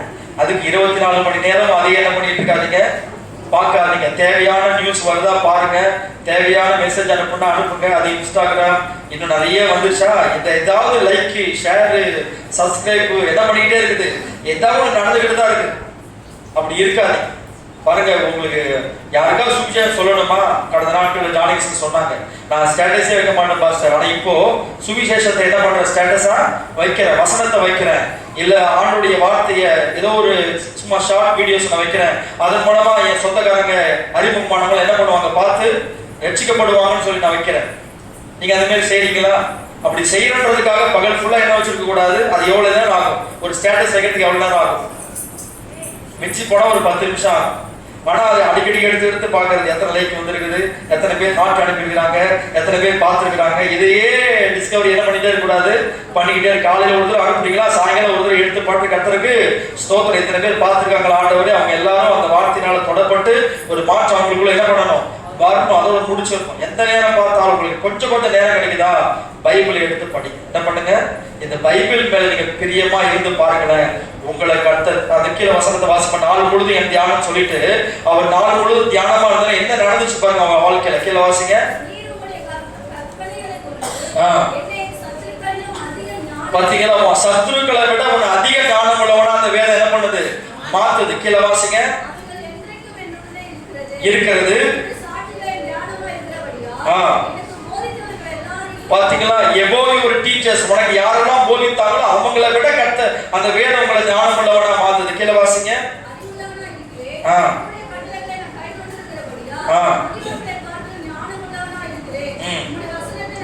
பாத்தீங்களா, முதியோர்கள் அப்படின்னாலே அனுபவம் உள்ளவங்க. ஆனா நீ வேதத்தின் மேல பிரியமா இருந்தீனா அந்த முதியோர்களை பார்க்க நீ என்னவா மாறிடுவ, ஞானம் உள்ளவனா மாறிடுவ. ஆமென் சொல்லுவோமா? இன்னைக்கு நிறைய பேருக்கு பைபிளை எடுன்னு சொன்னாலே எப்படி இருக்குது, நிறைய வாலிப பிள்ளைகளுக்கு என்னமா பைபிள் படிச்சியா அப்படின்னா பாவக்காய் சாப்பிடியாங்கிற மாதிரி உங்களுக்கு என்ன பண்ணுது இருக்குது, கசப்பா இருக்குது. என்ன எப்ப பார்த்தாலும் பைபிள் படி பைபிள் படி பைபிள் படி. அம்மா கிட்ட எரிச்சு என்ன பண்றாங்க, விழுவுறாங்க. அம்மா அந்த செல்போன் சொல்லவே தேவை, கேட்கவே தேவை, அது எங்க இருக்குன்னு தெரிஞ்சா போது இவங்களே தேடி என்ன பண்ணிக்குவாங்க, எடுத்துக்குவாங்க. அப்பா அம்மா பைபிளை எடுத்து கையில கொடுத்து இதை படி சொல்லி அவங்கள 10 முறை சொன்னாதான் என்ன பண்றது, அப்படியே ஒரு அதிகாரமா 6 அதிகாரமா படிச்சுட்டு படிச்சுட்டோமான்னு ஒரே ஓட்டமா ஓடுறது. பிரதர் ஸ்டான்லின்னு சொல்லி ஒரு பைபிள் டீச்சர் இருக்கிறார். அவருடைய சாட்சியை நான் கடந்த நாள்ல கேட்ட போது அவங்க அம்மா எப்படி அந்த அவரை வளர்த்துருக்காங்க தெரியுமா? இன்னைக்கு பெரிய ஸ்காலர், ஒரு பெரிய பைபிள் டீச்சர். பைபிள்ல போய் என்ன கேள்வி கேட்டாலும் அவர் சொல்லுவார், எந்த உபதேசத்தை எடுத்தாலும் அவ்வளவு கிளியரா டீச் பண்ணுவாரு. ஆனா அவர் சின்ன வயசுல எப்படி வாழ்ந்திருக்காரு தெரியுமா? கவனிங்க. அவங்க வீட்டுல காலையில சாப்பாடு வேணும்னா ஒரு வசனத்தை மனப்பாடமா சொல்லணும். ஒரு வசனத்தை என்ன பண்ணணும், மனப்பாடமா சொன்னாதான் தோசை தட்டுல இல்லாம குண்டான்லயே இருக்கு. எங்க இருக்கும், ஒரு வசனத்தை என்ன பண்ணணும், மனப்பாடமா சொல்லணும். அந்த நாட்கள்ல அந்த பிரதர் ஸ்டான்லிக்கு பயங்கர கஷ்டமா இருக்குமா. எல்லா அப்பாவும் இப்படியா இருக்கிறாங்க, எங்க அப்பா அம்மா மட்டும் ரொம்ப மோசம். நான் காலையில எழுந்திரிச்சு எத்தனையோ நாள் பட்னியா ஸ்கூலுக்கு போயிருக்காராம். தோசையை சுட்டு அதை எடுத்து தட்டிக்கிட்டு வருவாங்களாம். வசனம் சொல்லு அப்படின்னு வாங்கலாம். அவர் நேற்று சொன்ன வசனம் சொல்ல முடியாது, இன்னைக்கு வேற வசனம் தான் என்ன பண்ணணும், சொல்லணும். சொன்னா தோசை எங்க வரும், அடிமாறன் தட்டுக்கு வரும், இல்லைன்னா எங்க போயிடும். நீ மனப்பட வசனம் சொல்லிட்டு அப்புறம் தோசை சாப்பிட்டு அனுப்பி விட்டுறாங்களா ஸ்கூலுக்கு. பாருங்க எவ்வளவு கண்டிஷனா பிள்ளைய வளர்த்துருக்கிறாங்க. இன்னைக்கு எத்தனை பெற்றோர்கள் நாம நம்முடைய பிள்ளைகளை அப்படி வளர்க்கிறோம். அதனால இன்னைக்கு அவருக்குள்ள ஆயிரக்கணக்கான வசனங்கள் இருக்கு. யாருக்குள்ள, அந்த ஸ்டான்லி அவருக்குள்ள ஆயிரக்கணக்கான வசனங்கள் இருக்குது. இன்னைக்கு அந்த வசனம் தான் இன்னைக்கு உலகம் முழுவதும் அறியப்படுகிற அளவுக்கு ஒரு வல்லமையான ஊழியக்காரன் என்ன பண்ணிருக்குது, சத்தமா சொல்லுங்களேன். அநேகர் இன்னைக்கு அவருக்கு எத்தனை வயசு தெரியுமா, 78 வயசு. எத்தனை வயசு, 78 வயசுல அவர் உட்கார்ந்து பிரசங்கம் பண்றாரு. அவ்வளவு தெளிவா, அவ்வளவு ஞானமா, அவ்வளவு புத்தியா அவர் என்ன பண்றாரு, பிரசங்கம் பண்ண. என்ன தெரியுமா, சிறு வயதிலேயே அவங்க அம்மா அந்த அளவுக்கு அவங்க என்ன பண்ணிருக்கிறாங்க. ஒருவேளை அவர் இப்ப சொல்றாரு, எங்க அம்மாவை நித்தியத்துல பார்ப்பேன், பரலோகத்துல பார்ப்பேன். முதல்ல எங்க அம்மாவுக்கு நான் சொல்ற நன்றி என்ன தெரியுமா, அம்மா நீங்க அன்னைக்கு அப்படி என்ன கஷ்டப்படுது, எனக்கு கஷ்டமா தான் இருந்துச்சு. ஒரு வசனம் மனப்பாடம் சொன்னாதான் எனக்கு சாப்பாடு கிடைக்கிறது கஷ்டமா தான் இருந்துச்சு. ஆனா அது பின்னாடிதான் நான் உணர்ந்து கொண்டேன், அதுதான் என் வாழ்க்கையுடைய உயர்வுக்கும் மேன்மைக்கும் என்னவா இருந்துச்சு, காரணமா இருந்துச்சு. ஒருவேளை இங்க கவனிங்க பிள்ளைகளா, இப்ப பைபிள் எடுங்க படிக்கின்றது உங்களுக்கு கஷ்டமா தெரியும். அப்பா அம்மாவை பார்த்து அப்படி ஒரு அடி அடிச்சலான்னு கூட என்ன பண்ணும், தோணும். ஆனா அவங்க உங்களுக்கு நன்மை செய்யறாங்கன்றத மறந்துடாதீங்க. அவங்களுக்கு படிக்க தெரியல, ஆனா உங்களை படிக்க வச்சிருக்கிறாங்க. நீங்க அந்த பைபிளை படிச்சீங்கன்னா நல்லா இருப்பீங்க அப்படின்னு அவங்க ஊழியக்காரங்கள்ட்ட கேட்கறதுனால நீங்க படிங்கன்னு உங்களை என்ன பண்ணிட்டு இருக்காங்க, சொல்லிக்கிட்டு இருக்காங்க. அதை நீங்க தவற விட்டுட்டு, இல்ல நான் செல்போன்ல பேசிக்கிட்டே தான் இருப்பேன், செல்போன்ல நான் பார்த்துக்கிட்டே தான் இருப்பேன்னா கெட்டு போறது உங்களுடைய வாழ்க்கை தான். உங்க வாழ்க்கையில நீங்க ஒரு மேன்மையை பார்க்க முடியாது, ஒரு உயர்வை பார்க்க முடியாது. உங்க அப்பா அம்மாவுக்கு நீங்க ஆசீர்வாதமாவே இருக்க முடியாது. இன்னைக்கு எத்தனை பிள்ளைகள் அப்பா அம்மாவை மதிக்கிறாங்க கேளுங்க. எத்தனை பிள்ளைகள் அப்பா அம்மாவுக்கு உதவி செய்யறாங்கன்னு கேளுங்க. எத்தனை பிள்ளைகள் அப்பா அம்மாவை கனப்படுத்துறாங்கன்னு கேளுங்க. சபைக்கு வர்றாங்க, பைபிள் எடுத்துட்டு வர்றாங்க, வாசிக்க சொன்னா முதலா வாசிக்கிறாங்க. ஆனா பைபிள்ல சொல்லப்பட்டிருக்கிற எந்த வார்த்தையின்படி நடக்கிறது இல்லை. எவ்வளவு ஆண்டவருக்கு வேதனையா இருக்கு யோசித்து பாருங்க. கர்த்தர் உன் கையில அதுக்காக பைபிள் கொடுத்திருக்கிறாரு. இது தவறுமா, இது செய்யக்கூடாதுமா, இப்படி பண்ணக்கூடாதுமான்னு ஒரு தாய் உன் மேல பாசமா சொல்றது, ஒரு தகப்பன் உன் மேல பாசமா சொல்றது அவங்களுக்கு எப்படி தெரியுது? எரிச்சலா இருக்குது. நீ மட்டும் அப்படி செய்யலையா, நீ மட்டும் அப்படி பண்ணலையா, என்ன பண்றாங்க? திருப்பி பெற்றோர்களே திருப்பி கேள்வி கேட்கிறாங்க. அவ்வளவு ஞானிகளா மாறிட்டாங்க. யோசித்து பாருங்க. தாயின் தகப்பனுக்கு நீ கீழ்ப்படியல அப்படின்னா ஒரு உயர்வையும் ஒரு மேன்மையும் உன் வாழ்க்கையில் என்ன பண்ண முடியாது, பார்க்க முடியாது. வேதம் என்ன சொல்லுது? பூமியிலே உன் வாழ்நாள் நீடித்திருப்பதற்கும் உனக்கு நன்மை உண்டாயிருப்பதற்கும் உன் தகப்பனையும் உன் தாயையும் கனமனுவாயாக. நல்லா கனம் பண்றீங்க வாலிப பிள்ளைகள். உங்க அப்பா அம்மா ரொம்ப சந்தோஷப்படுறாங்க. எங்க பிள்ளைகள் ஐயோ இந்த வசனத்தை படிச்சுட்டு எங்களை ரொம்ப கனம் பண்றாங்க பாஸ்டர். பேருக்கு சண்டே ஸ்கூல் டீச்சர். சபையில முன்னாடி உட்கார்ந்து இருக்கிறோம். சொல்லப்படுகிற வார்த்தை என்ன, எதற்கு நம்ம கீழ்ப்படுகிறோம்? தாய் தகப்பன் நம்ம கனப்படுத்துறோமா? நம்முடைய அப்பா அம்மா நம்முடைய வாழ்க்கையை பார்த்து சந்தோஷப்படுறாங்களா? எத்தனை முறை அவங்களை கத்த வைக்கிறோம்? யோசித்து பாருங்க. அவங்க எவ்வளவு நம்ம சங்கடப்படுத்துறோம், எவ்வளவு கஷ்டப்படுத்துறோம். இந்த பிள்ளையை பெற்றதுக்காக சந்தோஷம் அப்படின்னு சொல்லணுமா, இந்த பிள்ளையை பெற்றதுக்காக எனக்கு வருத்தமா இருக்குன்னு சொல்லணுமா? தேவன் பாத்தீங்கன்னா மனுஷர்கள்லாம் உண்டாக்கிட்டு நோவா காலத்துல என்ன பண்ணாரு சொல்லுங்கம்மா? மனஸ்தாபப்பட்டார். இவங்களை உண்டாக்குறதுக்காக என்ன பண்றேன், மனஸ்தாபப்படுறவங்களை அழிக்கிறேன்னு சொன்னார். இன்னைக்கு நிறைய பெற்றோர்கள் பிள்ளைகளை பெற்றதுனால என்ன பண்ணிட்டு இருக்காங்க, மனஸ்தாபப்பட்டு இருக்கிறாங்க. வெளியில இருக்கிற பிள்ளைகள் இல்ல, சபைக்குள்ள இருக்கிற பிள்ளைகள் பெற்றோர்களுக்கு மனஸ்தாபமா இருக்கிறாங்க. எதிர்த்து பேசுறது, சொல்றதுக்கு எதுக்குமே கீழ்படுகிறது இல்லை, எந்த ஒரு வேலையும் செய்யறது இல்லை. 24 மணி நேரம் என்னதான், செல்போன் தான். யோசித்து பாருங்க. இந்த செல்போன் உங்களை வாழ வைக்க முடியுமா? செல்போனால எவ்வளவு ஆபத்து வருது உங்களுக்கு தெரியுமா? இன்னைக்கு நடக்கிற கொலையில இருந்து, இன்னைக்கு நடக்கிற விபச்சாரத்துல இருந்து, இன்னைக்கு நடக்கிற எல்லா மோசங்களும் எதுலதான் இருக்குது, அந்த செல்போனுக்குள்ளதான். செல்போன் என்பது ஒரு சாக்கடை. அந்த சாக்கடைகளை போனீங்கன்னா நீங்க நாத்தடிச்சுதான் வெளியில வரணும். அதுல இருந்து அதுல நிறைய நல்ல காரியங்கள் இருக்குது. அதே நேரத்துல நீங்க அதுக்குள்ள அடிமை ஆயிட்டீங்கன்னா உங்க வாழ்க்கையை அது அழிச்சிடும். எதற்குமே நீங்க பயன்பட மாட்டீங்க, யூஸ்லெஸ்ஸா மாறிடுவீங்க. எல்லாரும் உங்களை திட்டுவாங்க, எல்லாரும் உங்களை வெறுப்பாங்க, எல்லாரும் உங்களை அவமானப்படுத்துவாங்க. இது உங்களுக்கு தேவையா? யோசித்து பாருங்க. இன்னைக்கு ஒரு தீர்மானம் எடுங்க.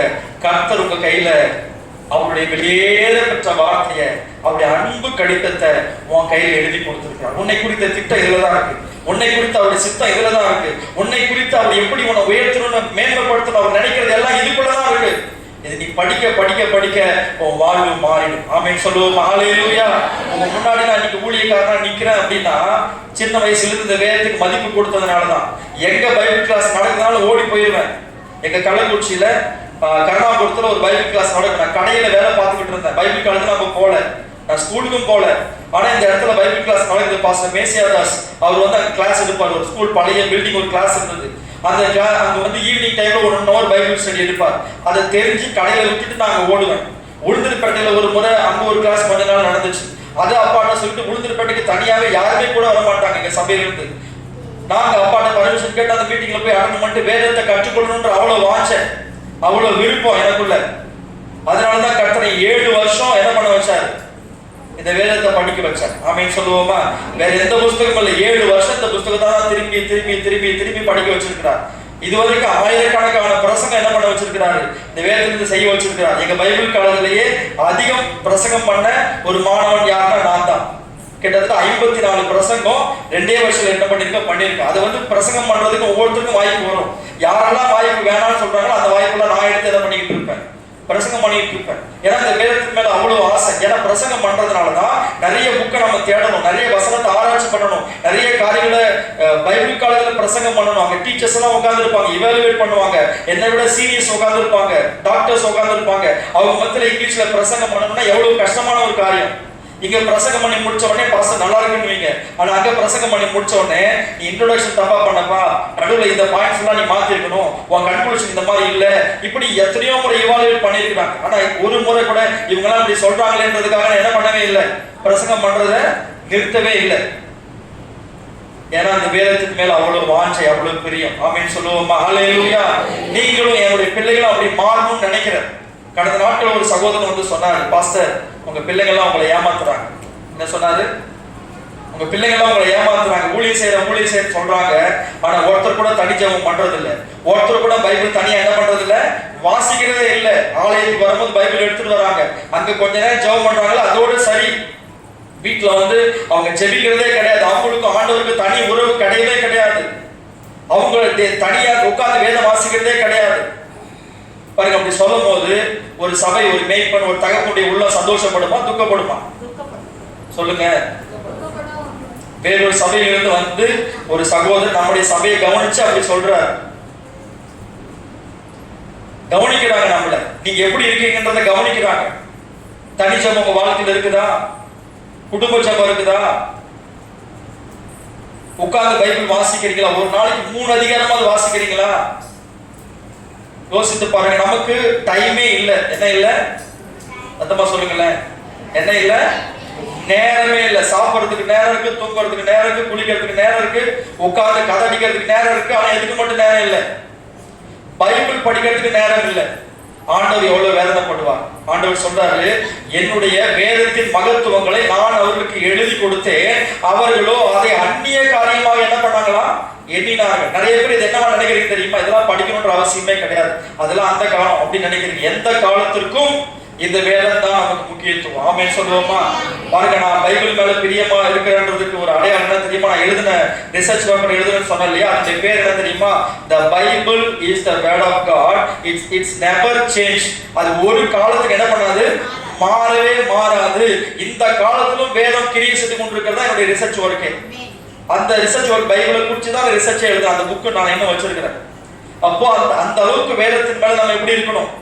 சத்தமா சொல்லுங்களேன். கிட்டத்தட்ட நான் 7 வருஷம் பைபிள் காலேஜ் படிச்சேன்.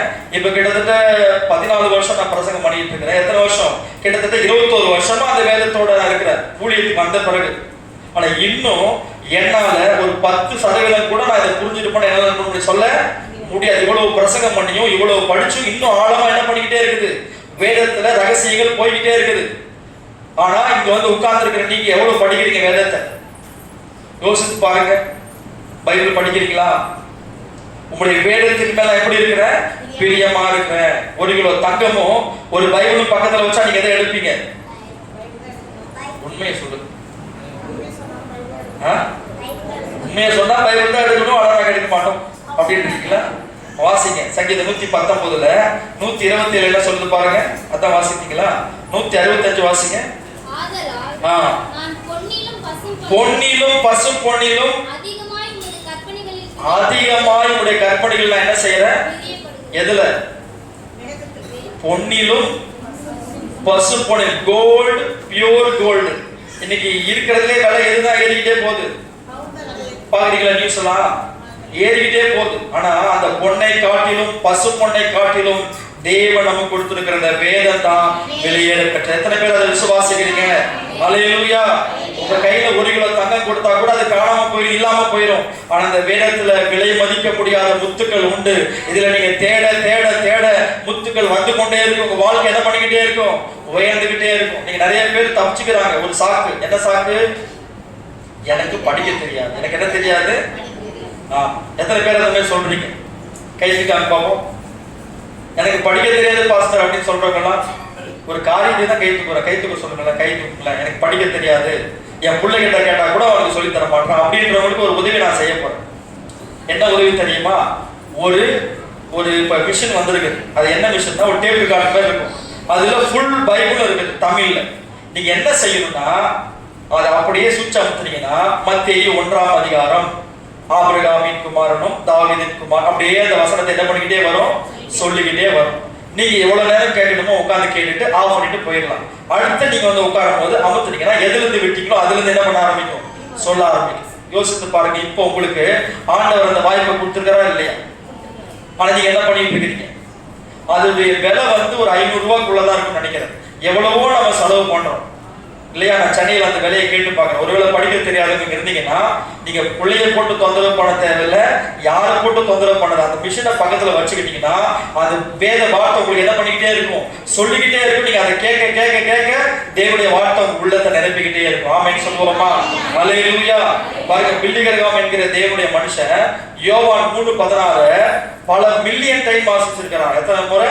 பல மில்லியன் டைம் அந்த வசனத்தை வாசிச்சும் இன்னும் அதனுடைய ஆழம், இன்னும் அதனுடைய கருத்து என்ன பண்ணிக்கிட்டே இருக்குதான், போய்கிட்டே இருக்குதான். அவரால் அதை அவ்வளவு விளக்கம் ஆண்டவர் என்ன பண்ணிக்கிட்டே இருக்கிறார், அதுல இருந்து கொடுத்துக்கிட்டே இருக்கிறார். ஆமென் சொல்லுவோமா? ஹல்லேலூயா. இவ்வளவு காரியம் உங்கள்கிட்ட நான் சொல்றதுக்கு இந்த பாயிண்ட்ல இருந்து சொல்றது என்ன காரியம், நீ மெய்யான சீப்பா இருந்தால் இந்த வேதத்துக்கு நீ என்ன பண்ணுவ, முக்கியத்துவம் கொடுப்ப. ஆமென். கர்த்தர் உன்னோட பாரத்தோட பேசிட்டு என் மூலமா எனக்கும் சேர்த்துதான் சொல்றேன். இன்றையிலிருந்து ஒரு தீர்மானம் நம்ம எடுப்போம், இந்த வேதத்துக்கு அதிக முக்கியத்துவம் கொடுப்போம். ஆமென் சொல்லுவோமா? ஹல்லேலூயா. எஸ்ஐகே பிரான்சிஸ் என்கிற ஒரு தேவனுடைய ஊழியக்காரர் இன்னைக்கு உலகத்திலே வல்லமையா பயன்படுத்துகிற ஒரு ஊழியக்காரர். கிட்டத்தட்ட அவருக்கு 80 வயசுக்கு மேல ஆச்சு. இன்னைக்கு பார்த்தா இளமையா இருப்பார், இன்னைக்கு பார்த்தா பல மணி நேரம் அந்நிய பாஷையில பேசுவார். அவர் பைபிள் படிக்கிறது எங்க தெரியுமா? பாத்ரூம் போடும். எங்க வீட்டுல பைபிள் படிச்சா அவருக்கு சண்டை வரும், அடிப்பாங்க, திட்டுவாங்க. அதனால என்ன பண்ணுவாரா, பாத்ரூம்ல போய் தண்ணியை திறந்து விட்டுருவாராம். போயிட்டு தண்ணியை திறந்து விட்டு பைபிள் அந்த பாத்ரூம்குள்ளுக்கு சத்தமா என்ன பண்ணுவாரு, பைபிள் படிச்சுட்டு அந்த பைபிள் அந்த பாத்ரூம்குள்ள என்ன பண்ணிட்டு வந்துடுவாராம், ஒளிச்சு வச்சுட்டு வந்துடுவாரு. இன்னைக்கு உனக்கு அப்படிப்பட்ட நிலைமையா இருக்குது? பைபிள் படிக்க கூடாது அப்படின்னு சொல்லி பாத்ரூம்குள்ள உட்காந்து படிக்கிறியா? யோசித்து பாருங்க, எவ்வளவு சுதந்திரம். நீ படிக்கிறன்றதான் அவருடைய கவலையே. ஆனா அப்படி ஒளிச்சு மறைச்சி படிச்சவங்க அவர் சொல்றாரு, நான் ஸ்கூலுக்கு போகும்போது கொஞ்சம் 2 நிமிஷம் கிடைச்சா கூட புதிய ஏற்பாடு வச்சிருப்பாராம் பேக்குள்ளேயே. உடனே எடுத்து என்ன பண்ணுவாராம், ஒரு 2 அதிகாரம் படிச்சுட்டு வரான். சாயங்காலம் ஒரு இன்டர்வல் நேரத்துல பிள்ளைங்களாம் விளையாட போகும்போது ஒரு 2 அதிகாரம் எடுத்து படிச்சுட்டு வரான். பாருங்க, அந்த அளவுக்கு வேதத்தை அவர் வேதத்தின் மேல பிரியமா இருந்ததுனால இன்னைக்கு உலகம் முழுவதும் அறியப்படுகிற அநேகருக்கு ஆசீர்வாதமா கர்த்தர் அவர் என்ன பண்ணி வச்சிருக்கிறாரு. சத்தமா சொல்லுங்களேன். இன்னைக்கு வச்சிருக்கீங்களா கையில மொபைல் போன், எத்தனை மெசேஜ் அவர் கொடுத்திருக்காரு பாருங்க, எத்தனை நாடுகளுக்கு அவர் செய்தி போது பாருங்க. ஏன் உங்களை மாதிரியே அவர் செல்போன்லயே உட்கார்ந்து இருந்தாருன்னா இன்னைக்கு ஏதோ ஒரு சபையில ஒரு மூலையில விசுவாசி என்ன பண்ணிருப்பாரு, உட்கார்ந்து இருப்பார். வேதத்தை அவர் கையில கொடுத்தது அது ஒரு பெரிய பாக்கியமா நினைச்சு படிச்சதுனால இன்னைக்கு அவர் ஆசீர்வாதமா இருக்கிறாரு. பல கோடி ஜனங்களுக்கு அவர் என்னவா இருக்கிறாரு, ஆசீர்வாதமா இருக்காரு. இன்னைக்கு எத்தனை பேர் தீர்மானம் எடுப்பீங்க, ஆண்டவரே இந்த வேதத்தின் மேல நான் பிரியமா இருப்பேன்? சத்தமா சொல்லுங்களேன். நாமே நல்ல பொறுமையா சொல்றீங்க. சத்தமா சொல்லுங்க, ஆண்டவரே இந்த வேதத்தின் மேல நான் பிரியமா இருப்பேன். நீங்க பிரியமா இருந்தீங்கன்னு வச்சுக்கீங்களேன், எத்தனை பேர் வந்து உங்களை படிக்க கூடாதுன்னு சொன்னாலும் நீங்க என்ன பண்ணிடுவீங்க, படிச்சு முடிப்பீங்க. ஆமே. உங்களுக்கு பிரியம் இல்லைன்னா உங்களை போட்டு குத்துன்னு குத்துனாலும் என்ன பண்ண மாட்டீங்க, சொல்றவங்களதான் திட்டுவீங்களே ஒழிய நீங்க என்ன பண்ண மாட்டீங்க. அப்ப உங்களுக்கு என்னதான் வேணும், ஒரு பிரியம். வேதத்தின் மேல என்ன வேணும், பிரியத்தை கர்த்தர் உங்களுக்கு தருவாராங்க. 6வது காரியம் ரோமர் 8:13, அது வந்து இதோட ரிலேட்டட் தான். வாசிங்க. பிழைத்தால் சாவீர்கள், ஆவியினாலே சரீரத்தின் செய்கைகளை அழித்தால். ஆமா, சாவீர்களா பிழைப்பீர்களா? சத்தமா சொல்லுங்களேன். சாகணுமா பிழைக்கணுமா? சாகணும்னா உங்க மாம்சம் என்ன சொல்லுதோ அதை செய்யுங்க. பிழைக்கணும்னா உங்க மாம்சத்தின் சரீரத்தின் செய்கைகளை நீங்க தான் அழிக்கணும். நீங்க என்ன பண்ணணும், அழிக்கணும். நீங்க தான் அதை செய்யணும். சரீரத்தின் செய்கைகளை அழித்தால் என்ன பண்ணுவீர்கள், பிழைப்பீர்கள். ஆமென் சொல்லுவோம். எத்தனை பேர் பிழைக்க விரும்புறீங்க? சத்தமாலே சொல்லுங்க. ஆமா, நீங்க உங்க சரீரத்தின் செய்கைகளை அழிக்கணும். சரீரம் சொல்றதெல்லாம் என்ன பண்ணக்கூடாது, உலகத்துல அப்படித்தானே செய்யறாங்க. என் கை, என் காலு, என் வாயி, என் கண்ணு, நான் என்ன வேணா செய்வேன், அதுதான் சரீரத்தின் செய்கை. ஆனா நம்ம அது தேவனுக்கு பிரியம் இல்லை, அது தேவனுடைய ராஜ்யத்துக்கு விரோதமானதுன்னா அதை நம்ம என்ன பண்ணக்கூடாது, அதை அழிக்கணும். அதை என்ன பண்ணணும், இன்வெர்ட் கான்ஃப்ளிக்ட். நம்ம எல்லாருக்குள்ளயும் என்ன இருக்கு தெரியுமா, என்ன இருக்கு தெரியுமா, ஒரு போராட்டம் என்ன இருக்குது, உள்ளத்துல ஒரு போராட்டம். எடுத்து வாசி, கலாத்தியர் 5ஆம் அதிகாரம் 17ஆம் வசனம் வாசிங்க வேகமா. டைம் ரொம்ப அதிகமாயிடுச்சு, சீக்கிரமா முடிக்கிறேன். 2 காரியம் தான். 6ஆம் சொல்லிட்டு 7ஆம் மட்டும் சொல்லி முடிச்சது. 5:17. மாம்சம் ஆவிக்கு விரோதமாகவும் ஆவி மாம்சத்துக்கு விரோதமாகவும் இச்சிக்கிறது.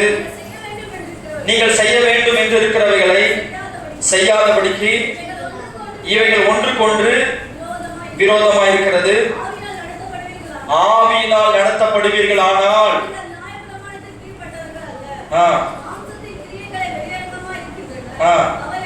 உன்னை கை விட்டுங்க பாப்பா. அவையாவன ஒண்ணு சொல்லிட்டு வாங்க. மேல கை தூக்குங்க. ஒவ்வொரு வெள்ளா ஒழுங்கு எத்தனை மாம்சத்தின் கிரிகள் இருக்குன்னு பார்ப்போம். முதல்ல எடுத்த உடனே லிஸ்ட்ல என்ன வருது? ஆண்கள் நிறைய பேர் கையை தூக்கல. ஐயா மணி, இந்த முதல்ல என்னது வருது? விபச்சாரம் முதல் பாவம். இரண்டாவது பேசித்தனம், அசுத்தம், காம விகாரம், விக்கிரக ஆராதனை, பில்லி சூனியம், பகைகள், விரோதங்கள், வைராக்கியங்கள், கோபங்கள், சண்டைகள், பிரிவினைகள், மார்க்க பேதங்கள், பொறாமைகள், கொலைகள், வெறிகள், களியாட்டுகள் முதலானவைகள். மொத்தம் எத்தனை வந்திருக்கு? அறிவுகள் 18 காரியம். யோசித்து பாருங்க.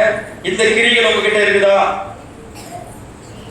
இந்த 18 காரியத்துல ஏதாவது உங்ககிட்ட இருக்குதா? ஆனா இந்த 18 காரியமும் நம்ம மாம்சத்தின் மூலமா தான் நம்ம செய்ய முடியும். அதனால இந்த மாம்சம் என்ன பண்ணிக்கிட்டே இருக்கு? நம்ம கிட்ட போராடிக்கிட்டே இருக்கும். என்ன பண்ணிக்கிட்டே இருக்கும்? நம்ம ஆவி அதுகிட்ட போராடி செய்யக்கூடாது செய்யக்கூடாது நம்ம ஆவி நினைக்கும். ஆனா மாம்சம் என்ன சொல்லும்?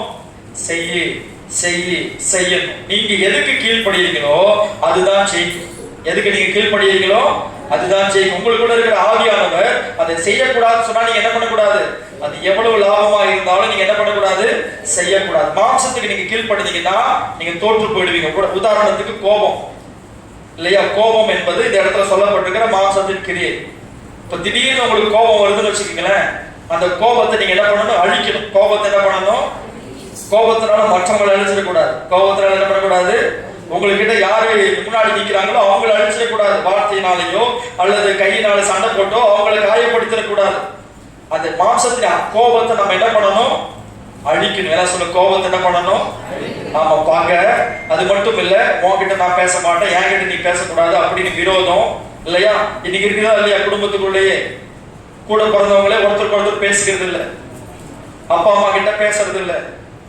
யோசித்து பாருங்க. இதெல்லாம் மாம்சத்தின் கிரியைகள், சரீரத்தின் செய்கைகள். இதை நீங்க அழித்தாதான் என்ன பண்ண முடியும்? பிழைக்க முடியும். எல்லாம் சொல்லுங்க, அழித்தாதான் பிழைக்க முடியும். அதுதான் மெய்யான சீஷருடைய அடையாளம். சரிங்களா? 7வது காரியம் ரோமர் 8:15. பயப்படுகிறதற்கு பெறாமல் ஆமென், அல்லேலூயா. கடைசியா மெய்யான சீஷனுடைய அடையாளம் அவன் ஆவியிலே ஜெபிக்கிறவன். ஆமென் சொல்லுவோமா? அல்லேலூயா. பாருங்க, ஐயோ பாஸ்டர் இந்த மாம்சத்தின் கிரியைகள்லாம் என்கிட்ட இருக்குது, இந்த சரீரத்தின் செய்கைகள் அழிக்க முடியலன்னு கவலைப்பட வேணாம். நீங்க ஆவியில ஜெபிக்க ஆரம்பிச்சீங்கன்னா நீங்க மாம்சத்தின் கிரியைகளை ஜெயிக்க முடியும். சரீரத்தின் கிரியை செய்கைகளை என்ன பண்ண முடியும்? அழிக்க முடியும். ஆவியினால ஜெபிக்கணும். ஏதோ மாம்சத்தினால ஜெபிக்கிறது அல்ல, மாம்சம் நினைக்கிற மாதிரி ஜெபிக்கிறது இல்ல. உங்களுடைய ஆவியும் தேவனுடைய ஆவியும் இணைந்து என்ன பண்ணணும்? ஜெபிக்கணும். அந்த ஆவிக்கு பரிசுத்த ஆவியினருக்கு தான் தெரியும் உங்களுக்குள்ள என்ன போராட்டம் நடந்துட்டு இருக்குதுன்னு. உன்னால செல்போன் எடுக்க கூடாது, நான் அதை பார்க்க கூடாது. சர்ச்சுக்கு வரும்போது ஒரு தீர்மானம் பண்ணுவாங்க, நான் அந்த செல்போன் எடுக்கவே கூடாது, இனிமேல் நான் பார்க்கவே கூடாது, இனிமேல் பைபிள் தான் படிக்கணும் அப்படின்னு ஒரு தீர்மானம் ஆவியில. ஆனா வீட்டுக்கு போனோடனே என்ன ஆகும்? என்ன ஆகுது? மாம்சம் அதெல்லாம் கொஞ்ச நேரம் பார்ப்போம் அப்படின்னு நீங்க எடுப்பீங்க. என்ன ஆகும்? அது அப்படியே உங்களை அப்படியே கொண்டே போயிடும். இது நல்லா கவனிங்க. நீங்க அந்த நேரத்துல ஆவியில் நிரம்பி என்ன பண்ணணும்? அந்த கிரியைகளை ஜெயிக்கணும். ஆமென் சொல்லுவோம். ஹல்லேலூயா. அதுக்காக தான் முழங்கால் போடணும், அதுக்காக தான் உபவாசம் இருக்கணும், அதுக்காக தான் ஆண்டவருடைய வார்த்தையில் நீங்க எவ்வளவு பிரியமா இருக்கிறீங்களோ அவ்வளவு நீங்க சரீரத்தின் செய்திகளை அழிக்க முடியும். ஆமென் சொல்லுவோமா? மாம்சத்தினால நீங்க ஜெபிக்கிற ஜெபம் அது ஒரு எப்படி இருக்கும் தெரியுமா?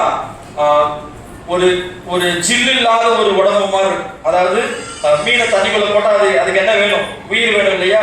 அந்த மீனத்துக்கு வெளியில போட்டா என்ன ஆகும்? மீனத்துக்கு வெளியே போட்டா என்ன ஆகும்?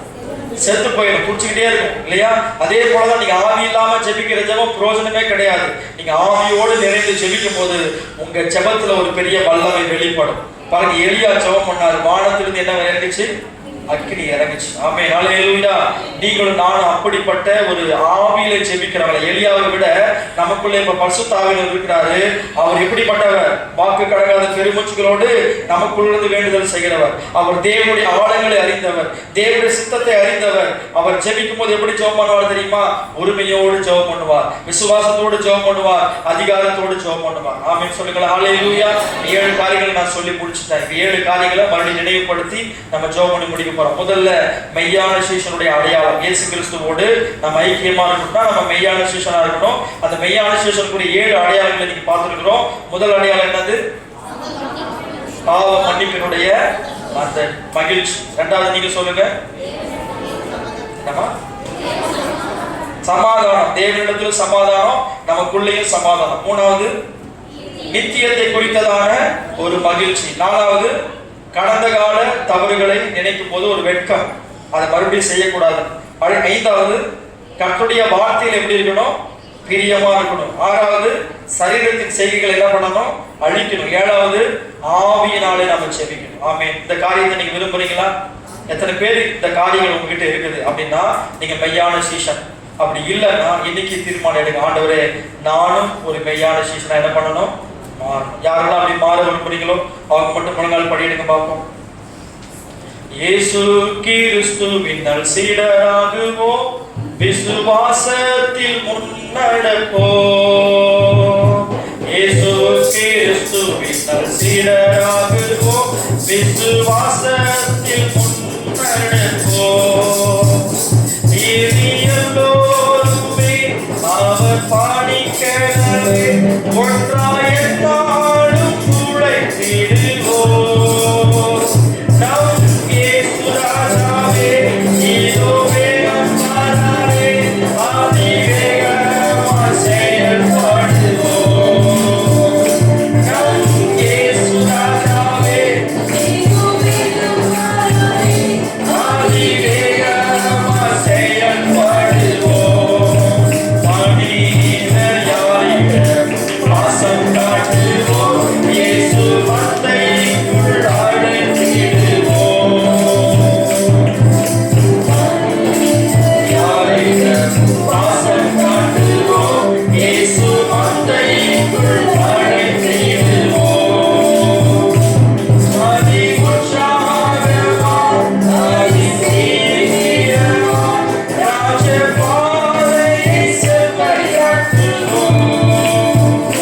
நம் இயேசு ராஜாவே, இதோ வேகம் மாறாரே, அதிவேகமாய் செயல்படுவோம். நம் இயேசு ராஜாவே, இதோ வேகம் மாறாரே, அதிவேகமாய் செயல்படுவோம். நம் இயேசு ராஜா அவர் சீக்கிரம் வரப்போகிறார். தேவ பிள்ளையே, அந்த மெய்யான சீஷனுக்குரிய அந்த அடையாளங்கள் உன்னிடத்துல காணப்படுகிறதா? அப்படி இல்லை என்று சொன்னால் இன்றைக்கு உன்னை ஒப்புக்கொடு. ஆண்டவர் உனக்கு உதவி செய்வார். நீ ஒரு மெய்யான சீஷனா இந்த பூமியில வாழ முடியும். உன்னை நேசிக்கிறபடினாலே, நீ அப்படி வாழணும்னு ஆண்டவர் விரும்புறதுனால இன்னைக்கு தம்முடைய ஊழியக்காரர்கள் மூலமா உங்களோட பேசியிருக்கிறார்.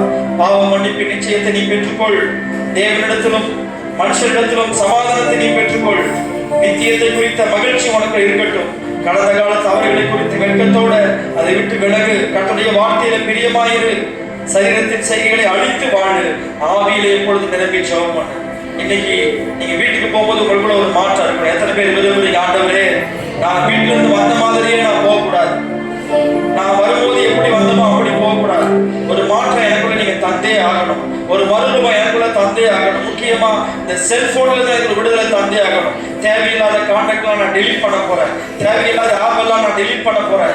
ஆண்டவரே, உங்களுடைய வசனத்தையும் உங்களுடைய வார்த்தையும் கேட்கறதுக்கும் வாசிக்கிறதுக்கு நான் பயன்படுத்த போறேன். என் குடும்பத்துல என் தாய் தகப்பனை நான் பிரியமா இருக்க போறேன். வசனம் சொல்றபடி நான் வாழ போறேன். எத்தனை பேர் தீர்மானம் எடுக்கிறீங்க? உங்க கரங்களை உயர்த்துங்க. ஆண்டவர் உங்களுக்கு உதவி செய்வார். ஸ்தோத்திரம். உங்க குடும்பத்துல நீங்க பிரியமானவங்களா மாறிடுவீங்க. ஸ்தோத்திரம். நம்ம எல்லாரும் செபிக்கும் பொழுது பாசத்தை கிடைச்சோம்.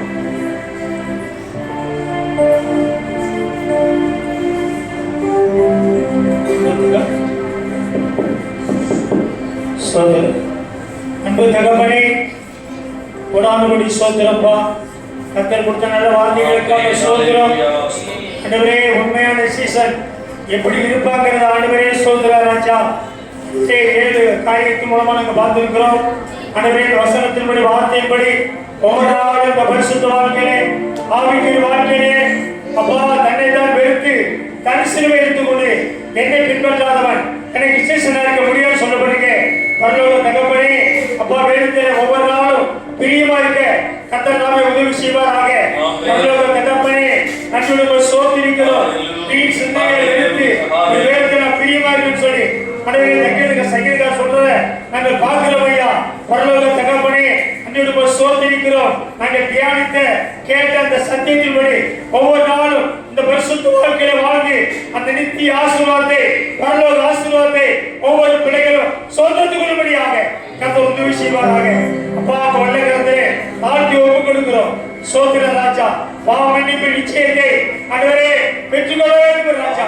ஆண்டவரே பாவ மன்னிப்பு நிச்சயத்தோடு ஒவ்வொரு நாளும் நாங்க வாழ்ந்தாதான் இன்றைக்கு வருக இருக்குமானால் ஆண்டவரே உங்க வரையில நாங்க போய் முடியும் ராஜா. பாவ மன்னிப்பு நிச்சயம் இல்லாமல் நாங்கள் வாழ்வோமானால் வருகையிலே நாங்கள் கைவிடப்படுவோம் ஆண்டவரே. பரலோக தகப்பனே பாவ மன்னிப்பு நிச்சயத்தோடு ஒவ்வொரு நாளும் பரிசுத்த வாழ்க்கையிலே ஆவிக்குரிய வாழ்க்கையிலே ஓட்டத்தை ஓட கர்த்தர் உதவி செய்வாராக. நன்றியோடு சோத்திருக்கிறோம். கர்த்தர் கொடுத்த நல்ல வார்த்தைகளுக்காக கோடி சோத்திர ராஜா, கோடி சோத்திர ராஜா. ஆண்டவரே நன்றியோடு துதிக்கிறோம். உங்க வல்ல கர்த்தர் தாழ்த்தி ஒப்புக் கொடுக்கிறோம். தொடர்ந்து நீங்க பொறுப்பெடுங்க, ஆசீர்வதிங்க. ஒவ்வொரு வாழ்க்கையும் ஒவ்வொரு குடும்பத்தையும் கர்த்தர் பொறுப்பெடுத்து ஆசீர்வதிப்பாராக. தேவனுக்கு பிரியமாக ஆண்டவரே கர்த்தருடைய வேதத்திலே பிரியமாக ஒவ்வொரு நாளும் இந்த பரிசுத்த வாழ்க்கையிலே வாழ கர்த்தர் உதவி செய்யுங்க. சங்கீதக்காரர் தாவீது சொல்லும் போல உமக்கு பிரியமானதை செய்ய எனக்கு போய் தரணும் என்று சொல்லப்பட்ட வார்த்தையின்படி ஒவ்வொரு நாளும் கர்த்தருக்கு பிரியமானதையே செய்யும்படியாக கர்த்தர் உதவி செய்வாராக. மாம்சத்து கிரிகளை அழித்து ஆண்டவரே சோத்திர ராஜா. ஆவியினாலே ஆண்டவரே ஜெபமணி மாம்சத்து கிரிகளை அழிக்கும்படியாக கர்த்தர் தாமே ஒவ்வொரு பிள்ளைகளுக்கு உதவி செய்வாராக. வல்ல கர்த்தரே தாழ்த்தி ஒப்புக் கொடுக்கிறோம். நீங்க பொறுப்பெடுங்க, ஆசீர்வதிங்க, பாதுகாத்துக் கொள்ளுங்க. ஒவ்வொரு குடும்பத்தையும் ஒவ்வொரு வாழ்க்கை பிள்ளைகளையும் வல்லமுள்ள சாட்சியாக இந்த ஊழியத்திலே ஆவிக்குரிய வாழ்க்கையிலே குடும்பத்திலே கர்த்தர் எழுப்புவாராக. நீங்க தாய் தகப்பனுக்கு பிரியமா வாழ்ந்தது போல ஒவ்வொரு வாழ்க்கை பிள்ளைகளும் குடும்பத்துக்கு தாய் தகப்பனுக்கும் பிரியமுள்ள பிள்ளைகளாக கர்த்தர் செய்யுங்கப்பா. தாழ்த்தி ஒப்புக் கொடுக்கிறோம். இயேசுவின் நாமத்தில் கேட்கிறோம் ஜீவனுள்ள நல்ல பிதாவே. ஆமென் ஆமென் ஆமென். சொல்லுவோம்.